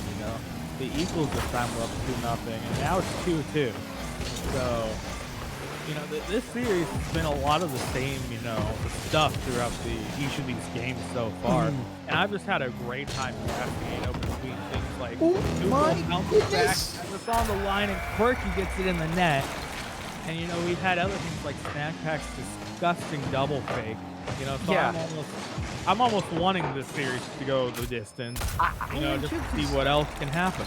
Because didn't we also have Quirky ceiling shot too? And and truthfully, it's like I almost feel bad that we've had 2 incredible saves that have ended up with the ball in the back of the net because they just can't find the rebound save. But that the initial saves are still highly. I mean, to get up for some of those balls over your head, it's not easy. Even in Star League, those aren't easy saves to make. It's not easy to place that ball in a spot that makes it comfortable for your teammate, and trying to clear off that goal line is so difficult to do. But Eagles with a slight lead as we come down into the last 20 seconds. As Torsten trying to get this one to the backboard. Quirky is going to be there, going to wait patiently with tons of boost. Just stopping it off at the short side. Doesn't really need to challenge this ball too hard. Just needs to keep it out of the net. As Motion's going to fly in and stop that one. This ball high up on the backboard. Looking for a play. This could be it. And it's off the 90 and out. And the Eagles are going to take it. I truthfully do not know what that ball hit. But it hit something and did not go in. You know, it hit something, maybe the little lip inside of the net, but man, what an unfortunate bounce for it to take. It just bounces straight out away from everybody else. No one able to get there. And the Eagles take that game. So now we have to see, how do the Hammerheads come back? How do they, recover from that? Because that was just such an unfortunate ending. Yep, and we will be remaking again. This time it is the call from the Hammerheads. The Eagles were the ones who previously called for a remake. I guess for everyone out there is that along with this being a best of 5 series, both teams are allotted per game, at least on stream, one lobby reset if they so choose to use it, and a 1-minute timeout. So no timeouts have been called, but both teams have used their lobby resets. So whatever lobby we get, this is what they're stuck with. So you hope it's better. But it's truthfully was just a great game from the Eagles and the Hammerheads, though keeping it close. I mean, I really don't know which way this series is going to go. Yeah, you don't know which way it's gonna go, and you brought up the whole thing about having the lobby resets over, but you still have the extra minute timeout. Yes. So you almost have to wonder, whichever team loses this game here, either we have the Eagles taking it or we have the Hammerheads forcing the final game. And at that point, do the Eagles call a timeout and try to ice the Hammerheads, or do they just play it out? It'd be interesting. I'd have to say, as much as I'd like to say that they would use it to ice them, I've yet to see that be done. Most teams, in fact, I'd say, at least usually this early in the season, it is fairly rare for a team to call a timeout. Actually, like even sometimes towards the later part of the season, and even just to see one team call a timeout, let alone both. That I mean, for all of my time in casting and FPL, if both teams ended up using their timeout, this would be the first time that I can think of that I would have seen both lobby resets be used and both timeouts be called. And then for that to also happen in a week 2 game, something completely different. But, and I have to say, using the lobby reset too, it's also a little bit of a timeout, as that one Motion's not able to find the net with that one, but that was a fantastic pass from Quirky, and Quirky just not able to get back to it. But it does give you a little bit of time to stop and think and talk things over when you do have a lobby reset. So in a way, it is a little bit of a timeout. There's nothing we can do to stop the players from essentially using it like a timeout. They're free to do so if they wish, though, as Motions is gonna find an open net and send that one top right. Motion finds an empty net, gets it top right, makes it 1-0 Eagles. And at this point, with the kind of game this is, it's a do or go home kind of game. You almost have to wonder the kind of pressure the Hammerheads are on now. But as you brought up to your point, you can kind of use lobby resets as a timeout, they're not timeouts, but I don't think these guys were calling them to be used as timeouts, but it does give you at least 20-30 seconds extra maybe to discuss things. I mean, they're usually out of the lobby pretty quick, and they're up pretty quick, but it does give you a little bit of time to at least reset, to try to come back and have something different. Sometimes you change presets because you're not feeling it. Sometimes you change lobbies because you're not feeling it. This one sent on Torsten, able to turn this away. Motion's not able to find anything on the demo rotation, and Quirky with a good challenge to keep this ball in the corner. Uh, but it's been fairly even this game. I feel like we're really just waiting for the first opportunity for the Hammerheads. That they're just being patient, which I think is really what they need to be. Neither team wants to give too much, and it's just going to be creating an opportunity from something that they're given. Though is Quirky gonna do that all himself and find the second one for his team. Quirky finds the second one, puts the Eagles up 2-0. There's, not a whole lot the Hammerheads have been able to do. They've been under a ton of pressure at this point, and they really need to be able to change that narrative. Figure out some way to get rid of this ball, as that goes right across the face of the Hammerhead net again. Now, of course, with a bit of a back pass, maybe a little bit something we haven't seen before. Get the ball moving. You kind of play keep away from the Eagles. They can't exactly take a shot, but they still need to get the ball out of the defensive third and into the offensive third, so that way they can figure it out. As Motion takes the shot, gets it in the back of net. It's 3-0 Eagles. This one's starting to get out of hand.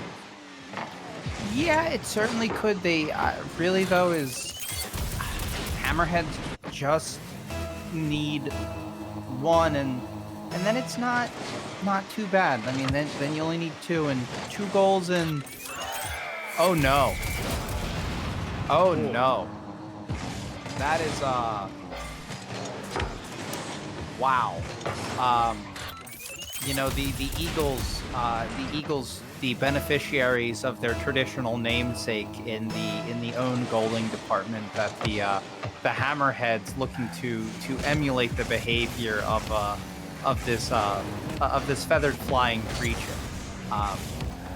That is kind of a heartbreaker. Yeah, it's a bit of a heartbreaker, especially at this stage of the match. It's kind of something that might end the series, because you're trying to get into this game. You don't have a goal yet, and in a way, I guess, kind of mentally think, okay, I've scored a goal at least. Let's put it on the other net now. Mm-hmm. But it's just so unfortunate, because you're already down by 3, and then you go and take a missed touch like that, and it ends up in the back of your net. That just happens. We've all played Rocket League. We all know that it just happens sometimes. Wow. As that is something else. Snack pack. Oof. That's yeah, snack pack going. I swear that wasn't on purpose. Look, 2 own goals. Look, it happens. Everyone has their bad days. You can't sit here and tell me that you guys have an own goal twice. You'll just have an own goal twice on stream. And even with 3, and for everyone out there, it does say it's 1-1. The Eagles are actually up 2-1 in this series. So if they win this game, they do take the series.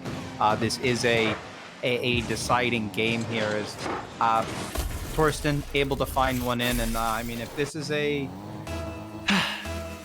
this was still a 3-1 game, if we get rid of those 2 snack pack misplays, there's some hope for the Hammerheads. But right now, this is it's looking very dire, and for every second that ticks off of this clock at the top of the screen, it becomes harder and harder and harder for this Hammerheads team to find anything. It's now 4 goals in 26 seconds. It's going to be tough. Motions can't find that one. Would just be a little stat pad as Torsten sends this forward. We come down to 19 seconds, and this ball is just not finding its way to the back of the Eagles net like the Hammerheads would hope. Down to the final 10, they both dive into the corner, just trying to get anything on this ball. The pre-jump play, could this maybe find its way in? It doesn't. They can't buy a goal if they tried right now, and the Eagles will take this one convincingly, 5-1, off of the back of 2 snack pack misplays, which are unfortunate, because he truthfully played an absolutely wonderful series, and to cap it off with with that unfortunate game 4 is something else. Yeah, we kept it off with an unfortunate game four, but like you said, Snack Pack had some great plays, some misplays here and there, but just you know, when it came to each game, when the Eagles were winning, the Hammerheads couldn't find a goal, and when the Hammerheads were winning, it kinda seemed like it was kinda maybe a 1 or 2 goal game, and that was it. So maybe it wasn't, as much as the Hammerheads, peaking all the time, which for sure they did a couple times, especially with, that double fake and and the other shots here and there, but the Eagles, once they stopped making a couple mistakes and started converting on more of the demo plays, they started making some really great plays and just won. Yeah, I'd have to agree. Is that's really what seemed to work was playing aggressive. They really seemed to feed off of being in the offensive half, to take boosts, to make demo plays. I have to say, I felt like I said it a bunch. Was uh, motions that his rotations were fantastic. Every single time he was going down, he was stealing one of the two big boosts, driving across the goal line. And if he's not picking up a demo, he's making them jump and giving tons of room for Quirky to make a play. And it was so disruptive. And I used the word in the last series. He was annoying. I can only imagine how annoyed I'd be if I was the Hammerheads at having to play that, where you just have no boost and all you're forced to do is jump. And not that you really have a whole lot of momentum sitting on the goal line, but you're even more helpless when you have no boost and are in the air on your goal line, because now you really can't move. Yeah, there was definitely a lot of the times where the Hammerheads just were starved and had nothing in the tank left. And that definitely showed when the Eagles were just, finding some easy open nets and, getting the ball past everyone by putting it high. And all I can say at this point is GG's. We saw some great Yeah. games. We saw some great plays from both teams. And that was some just great Rocket League all around. It was. Really great performance from both teams. I mean, Hammerheads just ended up a little unfortunate for them in a couple games, but I mean, they still played really well. Just Eagles got the best of them and were gifted some opportunities, but they still created a lot of their own, capitalized on a lot of those as well.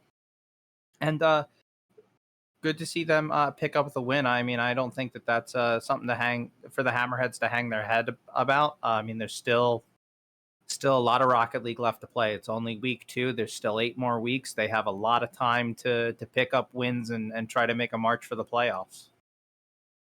Yeah, there's still a ton you got to do, and obviously it's only week 2, so the same can be said for the winning and the losing team. There's still work to be done. And speaking of winning and losing teams, we do have the winning team, the Eagles, in the booth with us now. We have both Motions and Quirky Gooseberry 87. Congratulations on the win, guys. How you doing? Thank y'all. I'm doing well. Sorry, I'm a little slow. I didn't know the J-Dub's waiting room still existed, so it took us a little bit to find it. Look, Um, that's okay. You got here. You finished up the series in a reasonable amount of time. We do have time for the interview, so even if it takes you a couple minutes, you're allowed to celebrate on your own. But I guess talk to us. Uh, what did it take in that series to get these wins? I mean, besides Game 4, everything felt really close, but especially in Game 1 when you guys fell behind 2-0 and then ended up winning 4-2. What did you guys do to find those 4 goals? Honestly, we've always been a team of slow starters. Like we always, any scrim that we've done, we've always gone down pretty early, and we managed to reel it back in. It's all about that mental, keeping the mental up, especially with a player like Motions. He's an absolute sniper, man. That man will score from anywhere on the field. Um, but Motions, what do you have to say? I don't know. I don't know. I just play the game. I just play the game. I don't know. We were discussing after game 2, I think it was, that we were try to slow the game down, but Mhm. that didn't happen. We just sped up and went faster. I guess that worked. Well, you like to hear that. I have to say though, Motions. Uh, was it something you guys talked about at all for you to do, or is that just kind of your style? You just a lot of bumps, a lot of demo plays, a lot of demo rotations. By the looks of it, is that just your natural play style, or is that something that you were trying to do to help out Quirky? So I took like a 2 year break from Rocket League altogether. So my mechanics are just not there. So I know at least like my rotations. That's simple, right? So that's Hmm. there. So, and I realized that too. It's got super bumpy and demoey since I left. So I just decided to take it up on how it is. And Quirky has more mechanics than me. So if I can make more space for him to do it, then uh, I'm gonna do it. You certainly created that space for him. And uh, Quirky, what did you have to do to find success? Because it really felt like in game one that there really wasn't a lot of aerial play, but then as the series developed, there was a lot more. Was that just something that you just weren't? Were they preventing you from doing that early on, and was that something you were just forcing on them later in the series? Yeah, Snack Pack's just kind of an ape, so just trying to kind of let motions continue to go across the back line, take that boost, and then being able to notice when I have time to go in the air. Uh, Hmm. Definitely going through the first game, seeing how their play style is going to be for the series allows you to kind of see exactly how you need to play to beat it. Hmm. Um, but yeah, as the series went on, I was able to kind of find the air more and more. Yeah, that's really how it felt. Because I think I even said something in the broadcast was that after game one, it really I was expecting more aerial play because it felt like that nobody used the backboard, so nobody was guarding the backboard. As a principle, if you're not going to use it, why block it? And that you guys then started getting up there and started using it, and it seemed to just cause a lot of problems for them. No, 100%. I mean, I don't even have to score the aerial plays just because I know I've Mhm. got the goat motions back there. He's ready to slot any shot. I mean, he may have not been slotting as many as he does in scrims tonight, but I He can still promise found them. you, you will definitely see him score some crazy ones. I mean, he had that one from near midfield that he put top right. I mean, he Hmm. slotted that one pretty well. He's very comfortable making that shot. Looks like one that he practices quite a bit. But uh, DFAT, you got any questions for these guys? Yeah, the biggest one, and it was throughout the whole series. You guys played well, especially on the offensive third, just boost starving the Hammerheads. So, how do you, prepare to do something like that? How do you go into a game thinking, you know what, we're just not even gonna let them have boost. We're just gonna go for total domination and keep them from doing what they want to do. Yeah, I was a little slow to do it, unlike Motions. He was doing it out the gate. Kind of as the series got on, kept going on and on, I kind of noticed that those guys like to play off the boost pads, or not even the boost pads. That would be the smart way to play, but they would take only the big boosts. So Hmm. I would just try to take every big boost on the field as long as Motions had boost. I was going to gobble everything because we saw them kind of break down on defense multiple times when we would starve them of said boosts. Hmm. So nothing that was even talked about. I think it was just kind of a game sense thing between both of us that we need to Yeah. do so. Yeah, just being able to go in there obviously worked very well. And you almost have to wonder, if they had the boost, if the series would have gone differently. But that's all you can do is wonder. You guys went out there, you played your game, you figured out what you need to do during the games, and you made it work. Obviously, coming with the win. So obviously, congratulations on that. And then just being able to carry that momentum week by week. Yeah, 100%. We're hoping to be able to carry this on and on, keep it going. Hopefully the whole season. We'll see. Um, Kind of depends. I know we don't really have to worry about anybody going out except maybe motions, but since we wouldn't have a sub, then we'd have to pull up. But I think we'll be able to carry the momentum. Everyone on the team kind of has Kim together. I have really good Kim with our reserve. So if Lurk ever has to go down, I have a great teammate to bring up. Hmm. Well, DFAT, you got any more questions for these gentlemen? No, that's about it. Like I said, congratulations on the victory, and looking forward to see what you guys can do in your next game. Thank you.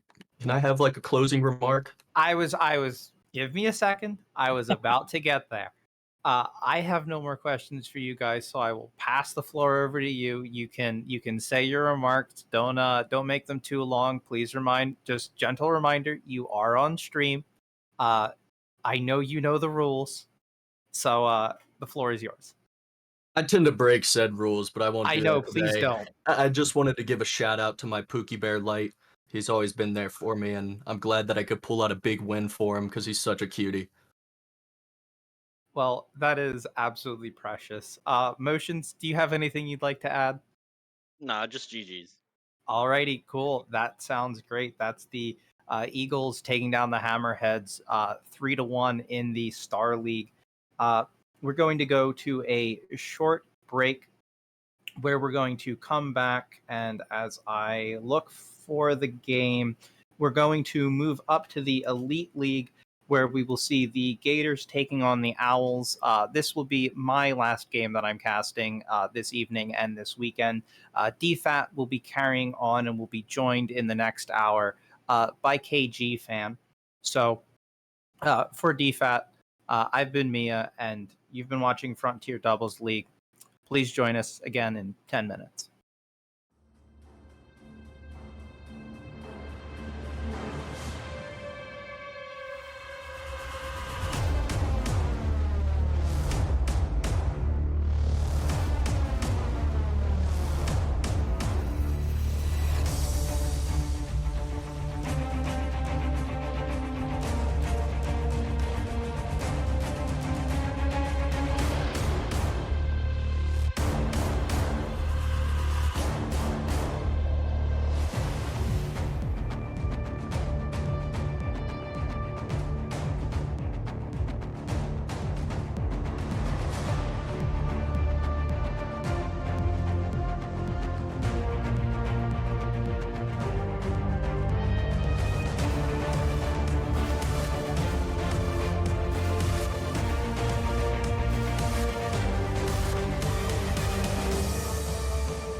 solar eclipses.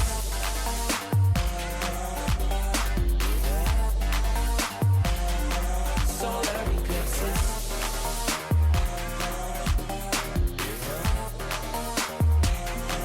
Solar eclipses. Caught up in your gravity, always end up lost in your wake. Intoxicated, maybe we can start it again. Caught up in your gravity, always end up lost in your wake. Intoxicated, maybe we can start it. Maybe feelings change, I could remember all the reasons why we've been separate ways. Feeling all alone in your company, keeping you captive with guilty chains.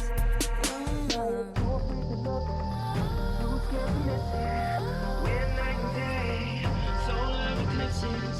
Too afraid to look, too scared to miss it. When night and day, solar eclipses.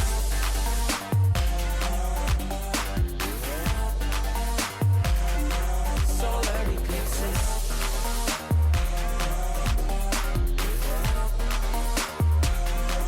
Solar eclipses. Caught up in your gravity, always end up lost in your wake. Intoxicated, maybe we can start it again. Caught up in your gravity, always end up lost in your wake. Intoxicated, maybe we can start it again. Tomorrow we build. Depends on the future we want, we can make it as real.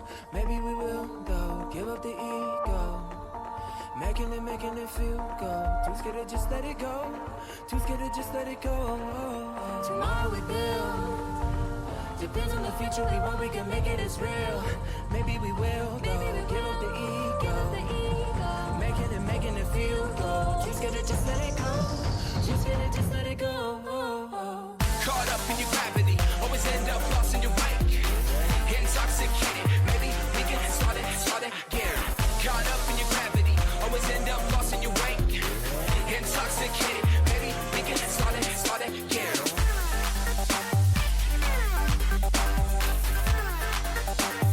We can start it again.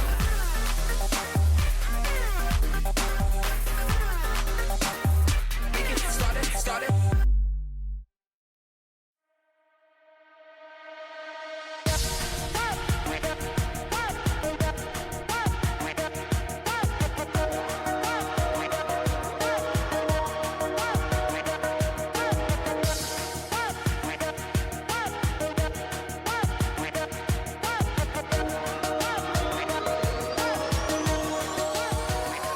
Welcome back, FDL, to another matchup. It's your boy KG Fan. Wait, no, this is Galloway Sackett coming back to another FDL cast with DFAT, who's returning. What's up, DFAT?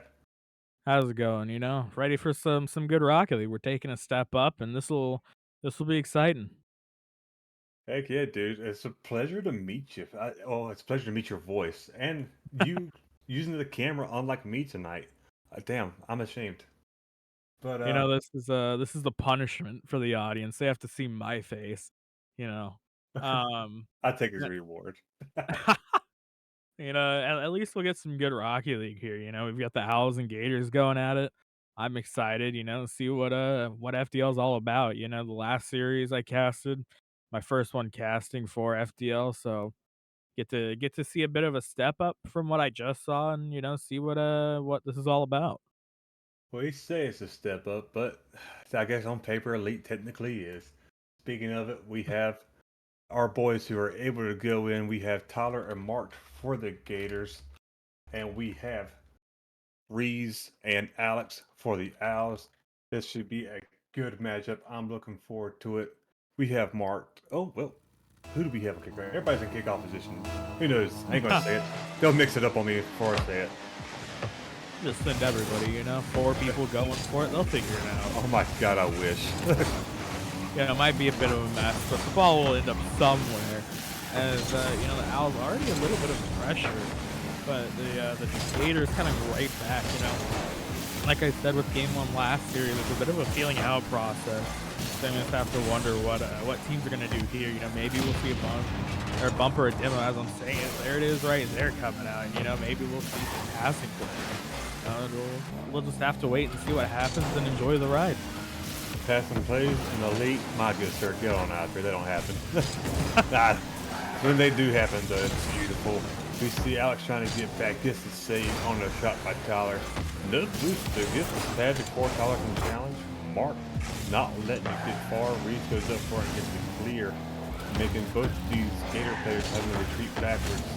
Reese getting above one. Mark clears it out on target. Alex is going to take it back. Oh, this is just a good back and forth with both teams filling each other out right now, D-Fat. Yeah, you know, not a whole lot happening besides the back and forth. Alex, you know, opting to boom that one down the field. Low boost gets the 100. We're still looking for, you know, our first goal of the series, not even for the, you know, for a team or of the game, but the first goal of the series. And you almost have to wonder, you know, when you take a step up and get to the higher leagues like a leader or, you know, a league like this, how beneficial that first goal is. As Alex almost gets one in, Reeves looks for a double, doesn't have boost. That one doesn't find the net. Now the Owls have to race back while the Gators have an open net. They're going to slam that one home. Mark's going to make it 1-0. Still a lot of time left in this game, though. Oh, there's a whole heck of a lot of time left. A good first goal. We always take a goal like that. Owls a little bit of step up, but that is just fine. There's plenty of time. Reed's going to try to take this up the sidewalk. Gets the boost. Going to try to dribble it in. Mark challenging. Gets it underneath Mark. But a pop up for the pass on the backboard. And Alex thinks it before the defender has a chance to respond and even see what's happening. An absolute, excuse me, phenomenal shot by Alex. Tyler with no boost. Sideways. That's just awkward, man. That is always awkward there. Got a little bit awkward, but you know, we had a full 2 minutes almost where nobody found the back of the net. And then just like that, with, you know, a snap, we find ourselves 1-1 as Mark looks for a flip reset. Tyler opts not to go, staying back to watch out for any and all booms. And now they have a chance to get to the net. It's cleared by Alex. And from what I'm seeing here, you know, even though both teams have gotten a goal and it's 1-1, it's still just back and forth. You know, we may have ourselves, you know, a handful with the 5-game series. You know, we may end up seeing a slip up here or there as Tyler just puts it into the top of the net, making it 2-1. But are we going to see the Owls come right back with another goal like we did after, you know, the Gators went up 1-0?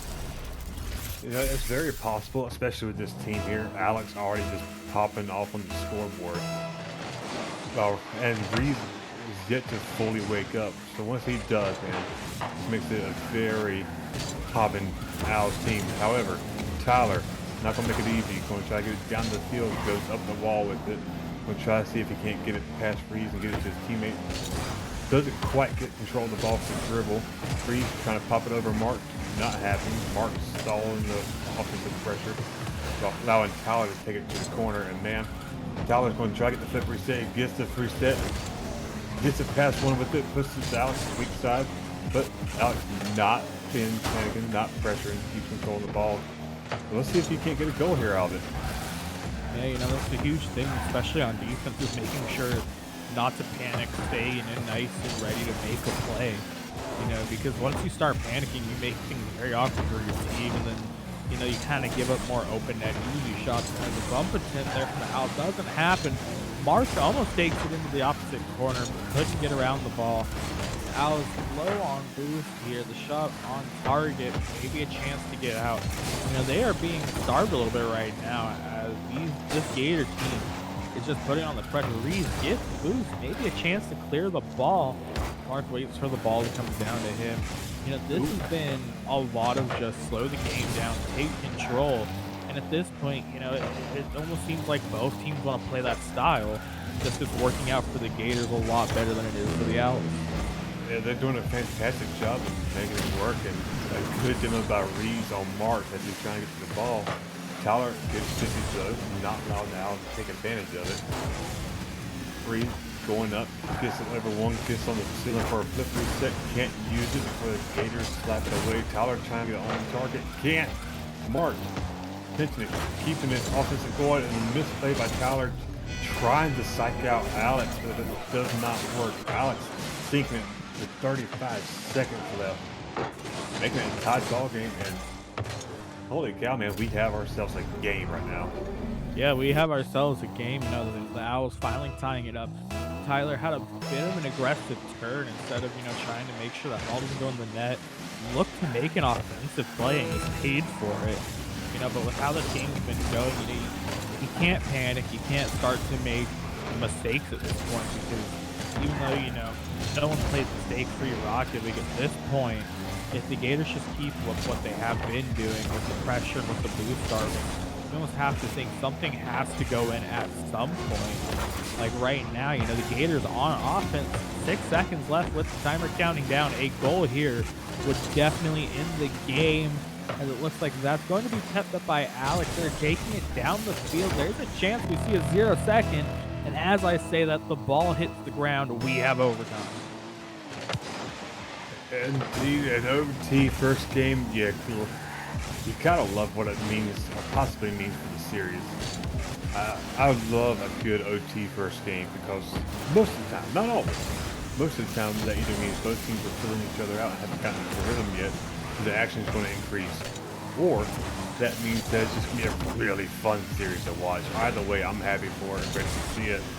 Alex trying to make it happen for Alex. Tyler not going to make it easy. Trying to carry the offense. There's going to be a shot on target over Mark. Breeze with the extra disrespect on the demo.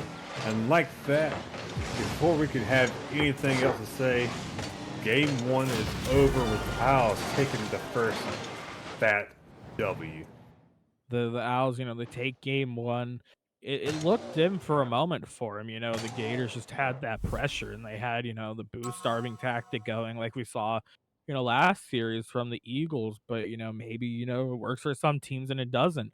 One thing I'd like to point out, both teams putting up 8 shots. So in that aspect, it was even. The only difference is Alex was able to find the net one more time for their team to put the Owls over. It took us into overtime to get the goal, but Ree's able to, introduce himself in this game and get that goal.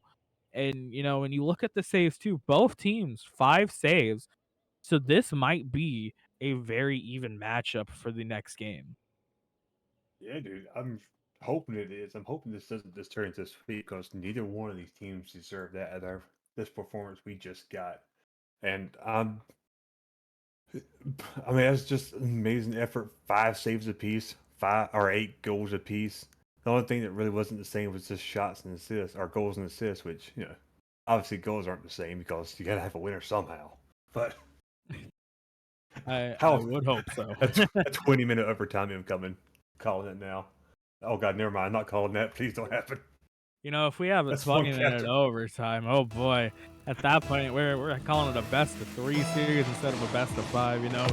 We got things to do, we got things to take care of, and a 20-minute overtime would be exhausting for not only us in the booth, but for the players. Now the Owls right back to offense, but an early flick from Alex kind of just gives the ball away. Tyler looking for the reset, not too sure if he got it. Alex puts it off their backboard, has to make an awkward save. Can't get there. Mark makes it 1-0 for the Gators with 4:40 left on the clock. Indeed, and does a beautiful shot with it. It's just a great job on Mark. Really just trying to set the momentum early in this game. Especially after taking it to overtime that last game. You really want to set the mood early. Get the momentum shifted. Don't let it go into a stalemate. And really, the Gators are doing a good job. Gets the demo there. Mark's going to have another free opportunity here and gets another goal. And just like that, it really is an early tempo change. This Tyler Mark making a huge impact in the first 36 seconds. Yeah, the Gators making, themselves known here in the first couple of, in the first minute of this game. You almost have to wonder what Reeves' plan was there. No boost, looking for a bump on someone that was behind the ball, and it led to an open net. It was a questionable play, at the end of the day, they're an elite league for a reason, but now they're staring down a 2-0 deficit as Alex tries to make something happen, but can't. And now Reeves left one on defense, gets bumped, the ball's going towards the net. No one's going to get there. Tyler does my gosh, bolted that ball in there, got a light touch, put it on target, bumps the defender, makes it 3-0. Only 1 minute off the clock, so maybe we see, 3 goals every minute from the Gators at this point. Well, this is just Gators going back to roots, man. They're an aggressive franchise that are known for their demo plays and their bumps. This is just them going back to it, just not allowing the Owls to get any bottom of comfort. And a beautiful stop by Alex on the air dribble, and my lord, that's so close to getting over. However, that's a great chance not let it. Now, Freeze going for demo, can't get on Mark. Mark fits it in front of the net. Reed's trying to clear it out, gets it to midfield, tries to follow up, but had no boost. Alex, a beautiful shot, and touched by the defender, but not enough. Alex slipping it in to stop the bleeding and get them on the scoreboard. Beautiful shot. Alex finally decided, it's time we score. It's time we say hello for this game too, and they're doing just that. Defender able to get a piece of it, but it's not enough. It goes in anyways.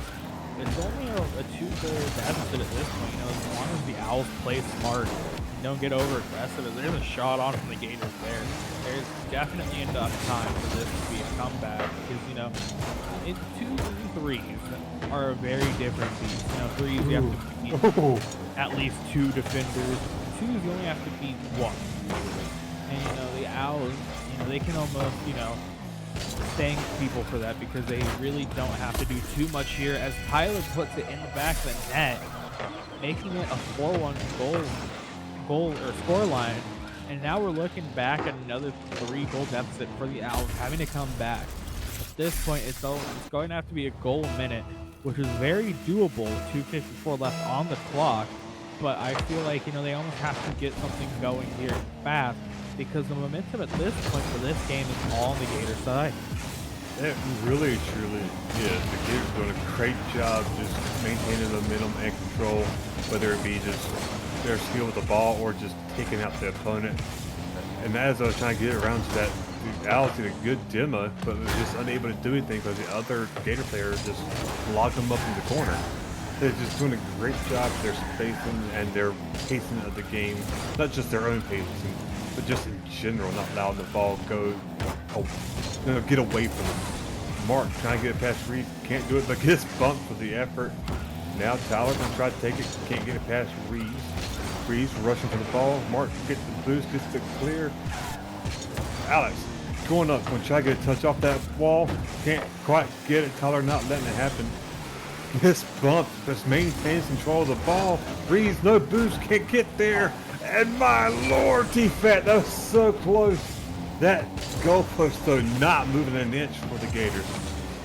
It just didn't move an inch, but if it did, we would have seen a 5-1 score there. And, just watching how this game unfolded, just watching how, the Owls have been playing this game, it seems like Reed and Alex are just not on the same page at all. Yeah. Something feels, almost completely off at this point. Whether it's, they go for this team play and then all of a sudden one person is there, or, they just get super aggressive and end up double punching. As that almost went in for the Gators. Alex has to take a control touch in there, passes it back to Reed.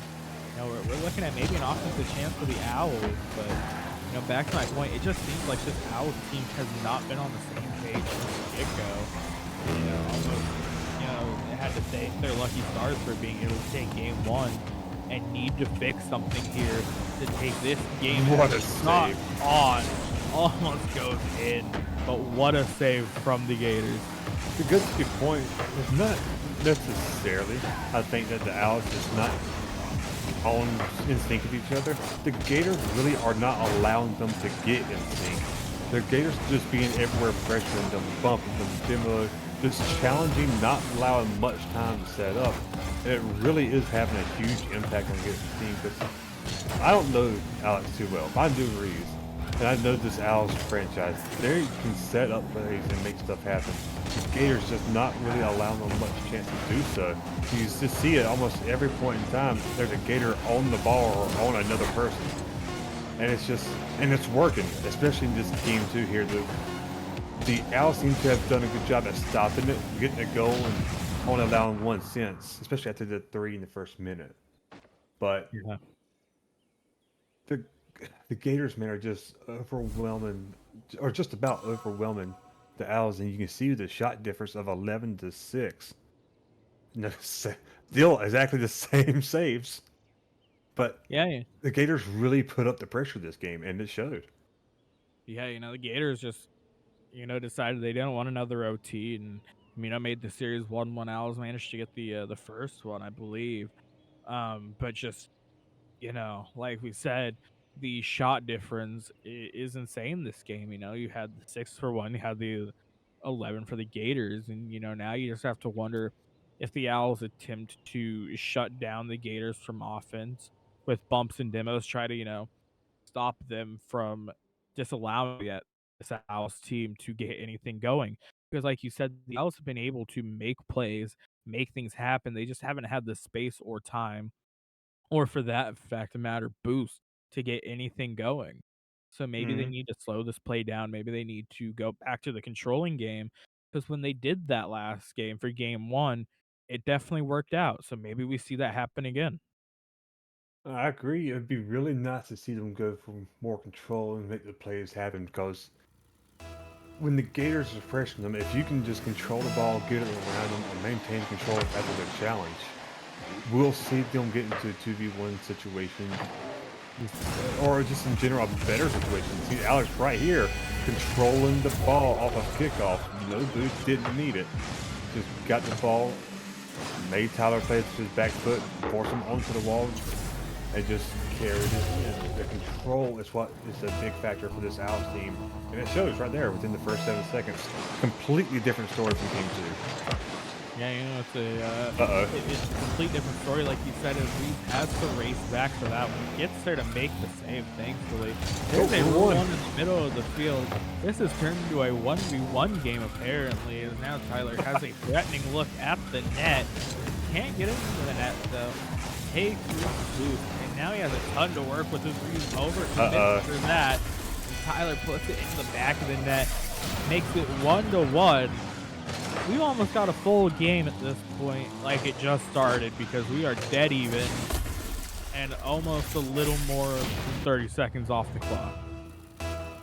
Yeah, this is just really. It's hard to say something because right there, it's a Rule 1 scenario. This is a 2 game. Oh, what a save by Tyler! Oh my lord. It's hard to really take away from either one team. We've got another Rule 1. We have another. All right, boys. This is FDL Singles League, or Singles Edition. Maybe this is the strategy for the Owls now. Just to try to turn it into a 1v1, and it seems to have worked for this goal right here. Yeah, it worked out. Owls get a goal in the instead of Frontier Doubles League. We're now Frontier Singles League. Coming soon to a Discord near you, apparently, after how this game has gone. 3 goals. Only one hasn't had a Rule 1 happen during it. Almost at this point, you have to wonder, was that second one, meant to happen, or did they purposely do it? As Reed puts in the back of the net, the Owls starting to warm up a lot this game and starting to look really threatening with these shots. Indeed, man, and this is a huge difference from the beginning of game 2. Now they just, there's so much time left, however, they just have to do like the Gators did game 2 and keep it up, not allow any room to come back on. Reed's getting the second 2-set flip on it, can't get to it. Mark's going to try to take it up, going to get it out to Tyler, but Reed's picking that apart, not allowing the offense to blossom. As Tyler now goes in the wall, gets the demo for it, and a good clear out. But Reed spawns right there perfectly at the own cue. Now this is going to be awkward. Tyler's trying to make sure it gets to the corner, or to the side, rather. Mark taking it up the field. Going to challenge here, try to get the flip on it. Going to go for a fake, can't get it past Reed. Patient. The control from Reeves, the flip reset from Reeves. The control from this Owls team defense, as we were saying, is much better this game, making a huge difference. Tyler, though, the mid save. They're Gators, they're still in this, man. the Gators are in this, they Oh, have well. to go. And as we're saying there, very unfortunate commit. Tyler just has to walk it home. And, we can say, it was an easy open net, but you know as well as I do, open nets are sometimes the hardest holes to hit in Rocket League. I cannot, fathom how many open nets I have missed. But, 250 left on this clock. It's only a 3-2 game.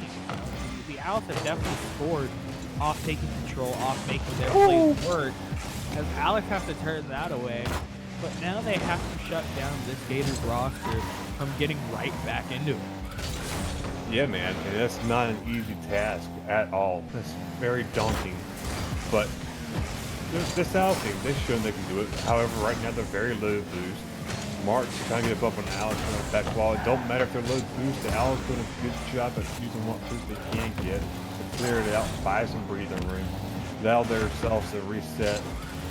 And that's just a really good job from the Owls with such little boost. However, Gators doing an excellent job themselves, getting it towards the middle. It's another double commit there. Not punished by it or punished for it yet. Tyler doing a good job not letting Alex just counter it. Mark getting the pinch, getting that center. Tyler too couldn't handle the speed of it. I just cannot tell what's going to happen in this game. I can obviously see what's happening and read it, but there's no way to predict how this game's going to end. A good demo. They'll open Tyler up here, getting the dribble carry over one. Reeves, or Alex can't get it. Reeves clearing it out to the corner in time before Mark can turn for that. That's a dangerous scenario that just escaped the defense. Yeah, Alex took the ball there on the back wall. Almost stopped and scored on. Almost made it a tied game at this point. The Owls offense will slow down a bit. You almost have to hope for the Owls' sake that nothing happens. But as I'm saying that, the Owls decided to tell me to shut up, that we're not done scoring, and they got another one, making it 4-2. A great flick by Alex, gets it by the defender, puts it into the back of the net. A minute and 11 seconds left. 2 goals, definitely doable for the Gators and their offense, what we've seen so far. But at this point, if the Owls win this game, as that shot is going to almost go in with the save on the goal line, it would make the series 2-1 for the Owls. And at that point, you almost have to wonder if the Gators stick with what's been working, or if they change something out of panic. Yeah, I mean, the Gators are really having to slow down their offense because the Owls are just doing such a good job with their control. They're doing a great job not giving up as many opportunities. And we've seen the Gators still being as aggressive and scoring just as fast. And still making great solid plays like that defensive one there. And that's going to be a demo, it's going to be an open net. And it's just, no. Tyler not going to get baited into own goal in here. Just gives it up to Reeves like that. Less than 30 seconds remaining, up by 3.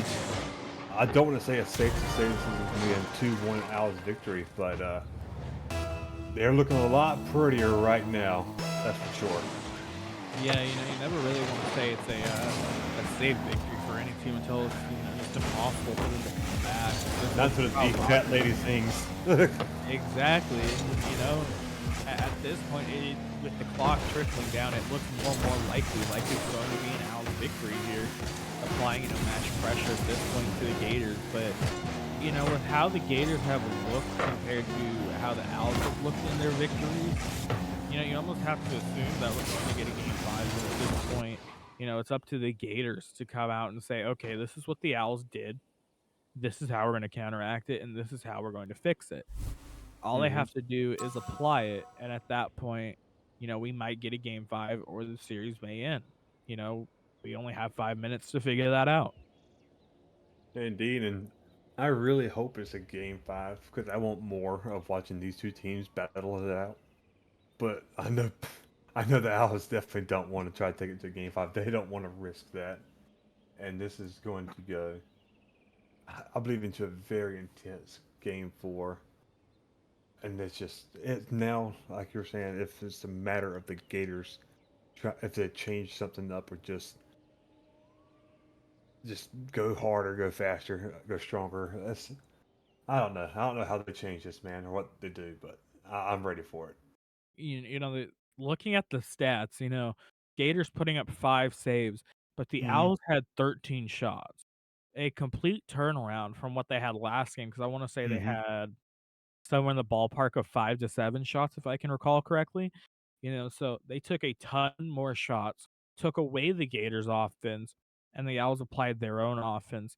Like, we've been saying, for the last couple of seconds here, it's up to the Gators to now figure out how to get around this Owls offense, how to figure out, what they need to do to win this game. And, the kickoff just goes straight down the middle, but Reese is going to stay on it and try to make it look dangerous. But now Alex in a bit of an awkward spot as this one's going through the corner of the Ooh, Owls and is just off the post. that's a very good look from this Owls team very early on. And that's almost criminal that it didn't go in, but this is a testament to the Owls, forcing them to have to go that wide on the shot. Now Reed's a good challenge, gets control, and dodges the demo, gets it not past Tyler, who's just standing there as a stalwart defender. Now going to try to take the boost and decides to back off, thinking Reed's going to go for it. And, I have to think it's either a miscommunication or just a miscalculation from Tyler there. That just leaves it wide open for Reed to just, no hesitation, turns to that, throws it on net, and right down the middle. First goal for the Owls, 42 seconds in. Yeah, the Owls able to put them into the net 42 seconds in. And just looking at the scoreboard, the Owls already have 3 shots. The Gators have none. And the Gators able to make 2 saves so far. So the shots that haven't gone in for the Owls so far had to have been saved away, instead of going off the backboard or off the post, which just shows the Owls have some great offensive pressure going right now as the Gators finally get a shot on there, showing signs of life, trying to force this game 5. But right now, you just have to imagine that pressure of having to win back-to-back games after how this series has gone. I can see the Gators taking this one maybe, but the next one's going to be all up to just what happens. Because so far, we've had the Owls win game 1, and the Gators win 2, and the Owls win 3. So just going off of habit and all of that, you almost have to assume we're going to do a game 5. No, I really hope it does. Like I said before, I really do. I want to see more of these teams going at it. But I want to make that point. I want to bring something up that they really notice. The huge difference between that win from the Gators. Oh, before I can get to that, you absolutely hate to see it. I know you're new to the server, or to the FTL. So let me just say that's an absolute Eagles moment right there. But one of the things we've really seen different from the time the Gators won to that last game, and even this one so far, is the Gators are not getting as many demos or bumps. They're not able to get as aggressive. They weren't able to connect them as much, and really did not slow down or deter that Owls offense like they were in that game 2. I don't ever want to say it's totally dependent on demos or bumps, but it never is. But it does make a huge factor, especially when it's a franchise known for it.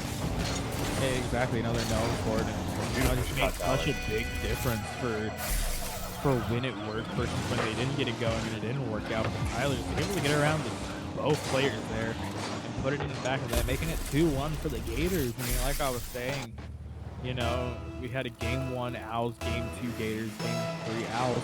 So maybe game 4 here looking to shape out for the Gators when we go to game 5. The only issue would be at that point is if the Owls can't get going like that. My lord, what a flip reset from Alex. At that point, everyone's feeling the pressure, but that was just filthy. And man, not even I would have been able to put up a hand for that one. Man, I would have put up a hand for it, but it would have fallen so short that it wouldn't have been funny, not been a pity laugh. That was just a great shot by Alex. And this Gator team having to fight tooth and nail just to make stuff happen. Alex intercepting that, Tyler ready for it though, not able to do anything because Alex is just too quick on the ball, man. He's just on it, he's already up again. From the other side, Alex trying to get it, double commit from the Gators, but not hurting them. Mark, when trying to dribble it, low boost, tries to pops it up for Tyler. This is a beautiful play. Alex reading it though, gets back to save it. And defense, that was an absolutely gorgeous play, man. But Alex is really showing off this game here, his mental acuity and his awareness. Yeah, Alex just wants this series over and done with. Can't really say I blame him as that ball almost gets away from him, able to take it up back while Dima coming out for Breeze. It really opens up the field. Now Tyler has to make some sort of play. Has full boost, easily hits it away. Now Alex is looking for a demo, but Mark able to get the ball away. The bumps and demos just have not really came through for either side after that second game. I just have to wonder if it was just all the changes they made, or if the teams haven't really wanted to start using this as much. But at this point, a minute left, or 50 seconds left. The next goal could be devastating, or maybe we see a goal from each side. Bump! Time will tell. A bump allowed Alex a chance to go for the ball, but couldn't quite get it. At 50 in the goal, still working out in Alex's favor. That 50 there puts it up midfield. Tyler flinging it towards the net, but Alex patiently waiting for it, sees it coming, minimizes his boost usage for it. Now we see Reeves tries to dribble it, can't get it past Tyler. Alex taking it away though, gets it center. Mark decides just to pop it up towards his teammate. This is getting a little bit awkward control for the Gators. With 10 seconds countdown, allowing the Owls put the first or the last offensive pressure on them. Take it back. Mark is able to keep it away, and it goes into OT defense. We got an OT, and this is a big one here. One goal kind of decides what happens. Ooh! It out. Reeves there has about 50 boosts to make it work. Does not go in the net. Tyler with the great save. Now Tyler getting chased. Alex full boost again. Can't get into the net. Almost 50s it through. This offensive pressure OT is insane. Tyler now has a chance to make it dangerous. Reeves can't get it. Reeves gets it out. Alex now follows it. About 80 boosts left in the tank. 50 can't get it through. Now Reeves has to raise it back, make the save. The pinch goes just wide, and this overtime has started out so back and forth and so fast that you almost think it doesn't matter to either team who gets the goal. Honestly, this overtime has turned out to be so spicy of an OT. It's a shame to be a lot more exciting than that first one. Reeves trying to take it back. Mark able to get around it, but does not get the boost. Reeves steals it. I think the ground pinch can't quite get it. It's going to get that center. It's a little too speedy. Alex decides to be patient or try to take it around. Bait out the first defender, gets the ground pinch, and the 50 puts it up perfectly for Reeves, who can't get it over Mark, who hustled back. Alex all the time the boost, all the time with the boost. Pardon me, to get it. Reeves offers 50. Mark gets the boost that he needs, going for the back forward. Oh, couldn't quite sink it as close as that was. And this is such good back and forth action. Tyler gets the flip from the goal. And just like that, we got an OT. Goal for the Gators going into a game 5. Tyler, that was beautiful. Going into a game 5, Tyler puts it right in the net with a great flick. And my lord, that overtime was just, like you said, it was spicy. Both teams going back and forth, trying to figure out what's going to work. Tried to just outspeed the other team. And, this was a really close one, obviously, going into OT. Each team had 8 shots. Each team made 5 saves. So, it really came down to who was going to be able to put that final shot in. And for this game, it was just the Gators. Now we're going, we got basically a tied series. This is basically a one and done situation now. And both teams have to be feeling the pressure. You'd think the Gators just won that game, pressure's off of them. But, I'd almost say the exact opposite, because now they have to do it again with how close that game was. Oh boy, we're gonna be in for a long one. And dude, what is it with these two teams always putting the same stats down? Shots, once again, 5 and 3 for a total of 8 for both teams. Total of 5 saves again for both teams. This is just how close of a series it is that the stats, more times than not, are identical. And it's really showing because both these teams are really having to lay everything out in this field to really go into 2 intense OTs to bring the series to a head in Game 5.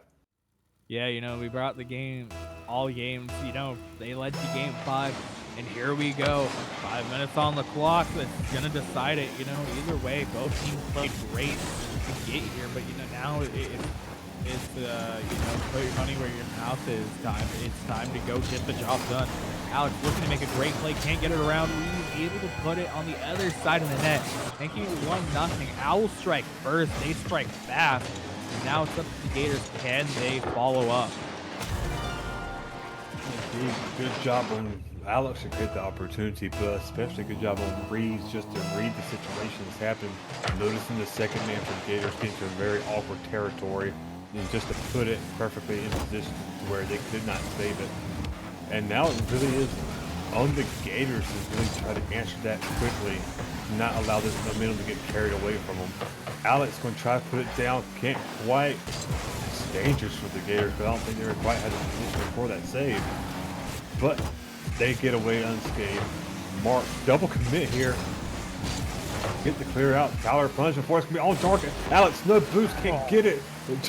The crossbar just barely saves him. And just a beautiful control by Mark, seeing how deep into goal Alex was. Probably surmising that he had no boost. It just, man, that's just beautiful control to put it way out of his reach. The Gators there tie up the ball game, and I would like to point out with how far Reeves back. You almost have to assume that he thought that the original shot was on target as Tyler puts it in the back of the net. 2-1. Things are starting to maybe slip out of reach for the Owls. Obviously, just a 1-goal lead so far. But they have to somehow stop the bleed. And I want to quickly point out too, before we let it get away from us, that's a beautiful bump by Mark on Alex, because Alex was going to get back to that and would have saved it. But Mark saw that and just bumped him out of the way, allowed Tyler to get to that ball. I did not want that to get away without committing Mark for it. No, it was a great bump, led to a goal. Alex has to make the save there. Reeves has to get rid of it, which he does. Under Tyler, this could be a chance for the Owls. Following it through the corner and over the net. No one there. Still a dangerous ball. Saved away by Tyler. And now the Owls trying to make this pressure get into a goal. Because, like I was covering earlier, it's only a 1-goal lead, sure, but, the pressure, it's just there. It's just, they're bouncing with each pass back. At that point, you can't let too long of the game go before you get a goal. And you can't give up mistakes like that, letting Tyler get the ball past the defense and just basically walk it into the net. Not sure what happened there, but that was a huge mistake. 3 minutes left, so a lot of games still to be played. But this game 5, the pressure is on. It is, brother, and it is so hard to take that against Reeves there, because he really made a decision that could not go wrong, to wait for it, and just, it's a smart decision. It wasn't a bad one per se, but Tyler just saving a little bit of boost into this ground dash with it to really put the speed on it. And then just the flip, man, oh, it was absolutely gorgeous. Doesn't need to worry about those, because Reeves making up for it, putting them back within striking distance with that goal, getting around Tyler and keeping it short, away from Mark, and just, that's the kind of energy, that's the kind of undaunting spirit you want to have from this Owls team, who's really shown that they can pull this out, they can control it, they just cannot allow it to get them down or get in their head, and just not allow this Gators to just control the momentum. An unfortunate misflip from Reeves there. Had a great look at the net. That gets faked out. Oh, great bump. Tyler. What a play. We've seen some great plays from the series before this, and now from this series. Goes under one defender, gets it on target, bumps the last, gets it into the net. Another 2-goal lead, and you almost have to wonder if Reeves didn't make that mistake of flipping earlier when he had that great look at the net. Could it have maybe been tied instead? Now Mark has a chance to score again. Ball on target. Reeves with a great save. Alex doesn't have a lot of boost. try to make the play, and what a great flick. Puts it right back to a 1-goal game. This is what I was hoping to see out of each of these games. We know what we've gotten for the most part. It's just back and forth, goal after goal after goal. And you just don't know who's going to have the lead and who's going to win the game, or even if you're going to have an overtime. Honestly, man, with these two teams, there's no telling how this is going to go. And really, just with so little boost. Alex just showing you don't need boost. All you need to do is have just enough to control the ball, to allow yourself to control the flick. Mark can't get it quite fast. Reeves there. Alex throw it on target. Tyler's figuring it out. Keeping control of the ball, but losing boost. Alex going for a bump. Trying to keep him out of rhythm. And right now, the Owls really are trying to set the tempo. He's trying to really control how this game is going. Great shot. It's going to leave an open now opportunity, but Alex is going to be able to get back. Tyler having no boost to get there and wins the 50, but my lord, it gets sent across the net. Mark 50 threes. Tyler getting the boost, getting the ball, only has one to beat. Good power shot to Alex's weak side, and Alex doing everything right, but it's just not enough when you have somebody like Tyler shooting the ball. Yeah. Alex not able to get enough of that ball. Tried to put it off target, but the Gators just able to come right back, get another goal, put themselves up by 2 again, and it's just crazy because at this point, you know, the Owls are not doing themselves any favor. They go and make it a 1-goal game. They get a goal like Good there God. with a beautiful corner read from Alex. But then they go and let the Gators get a goal. They let them put it back to a 2-goal lead. And, you know, they have to stop them from doing that. Alex or Reeves has to figure out a way to get this ball into the back of the net one more time, at least for now. You know, and preferably they'd figure out a second way to get the ball into the net again after they make it a 5-5 game and not allow this Gators offense, you know, find, you know, the net again. They have not been able to stop it, so now we get to see if they, you know, can put pressure. Well, I want to say the Owls really truly have been putting on a lot of pressure. And then the folks at home right now can't see this, but the stat line is showing 13 shots for the Owls and only 9 for the Gators.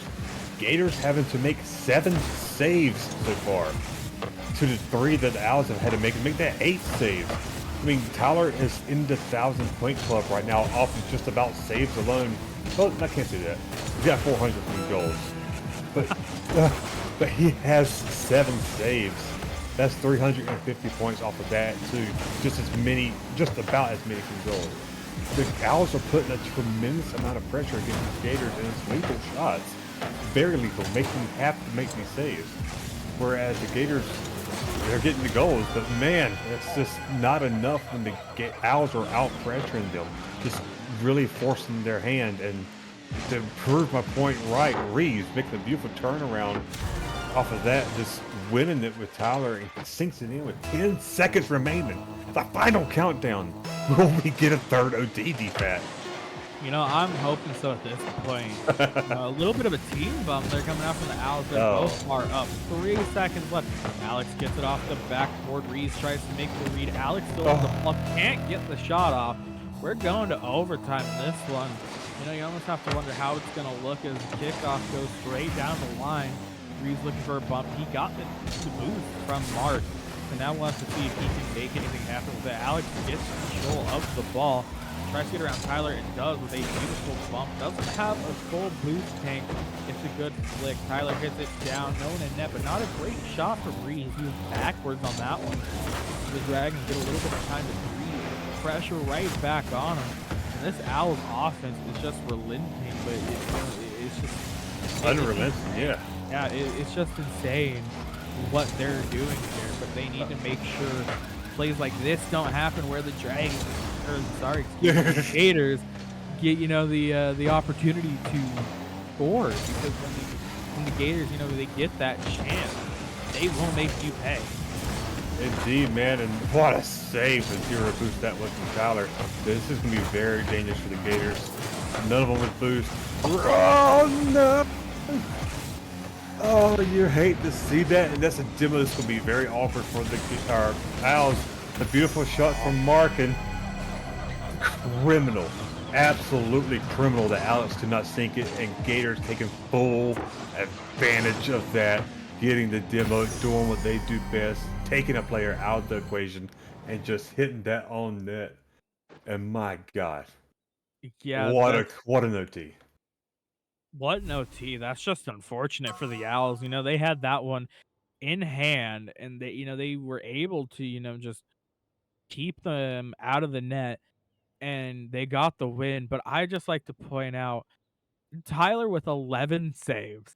That is insanity to me. You Absolutely. you when you have saves per game, it's usually, like 1 or 2, not 11.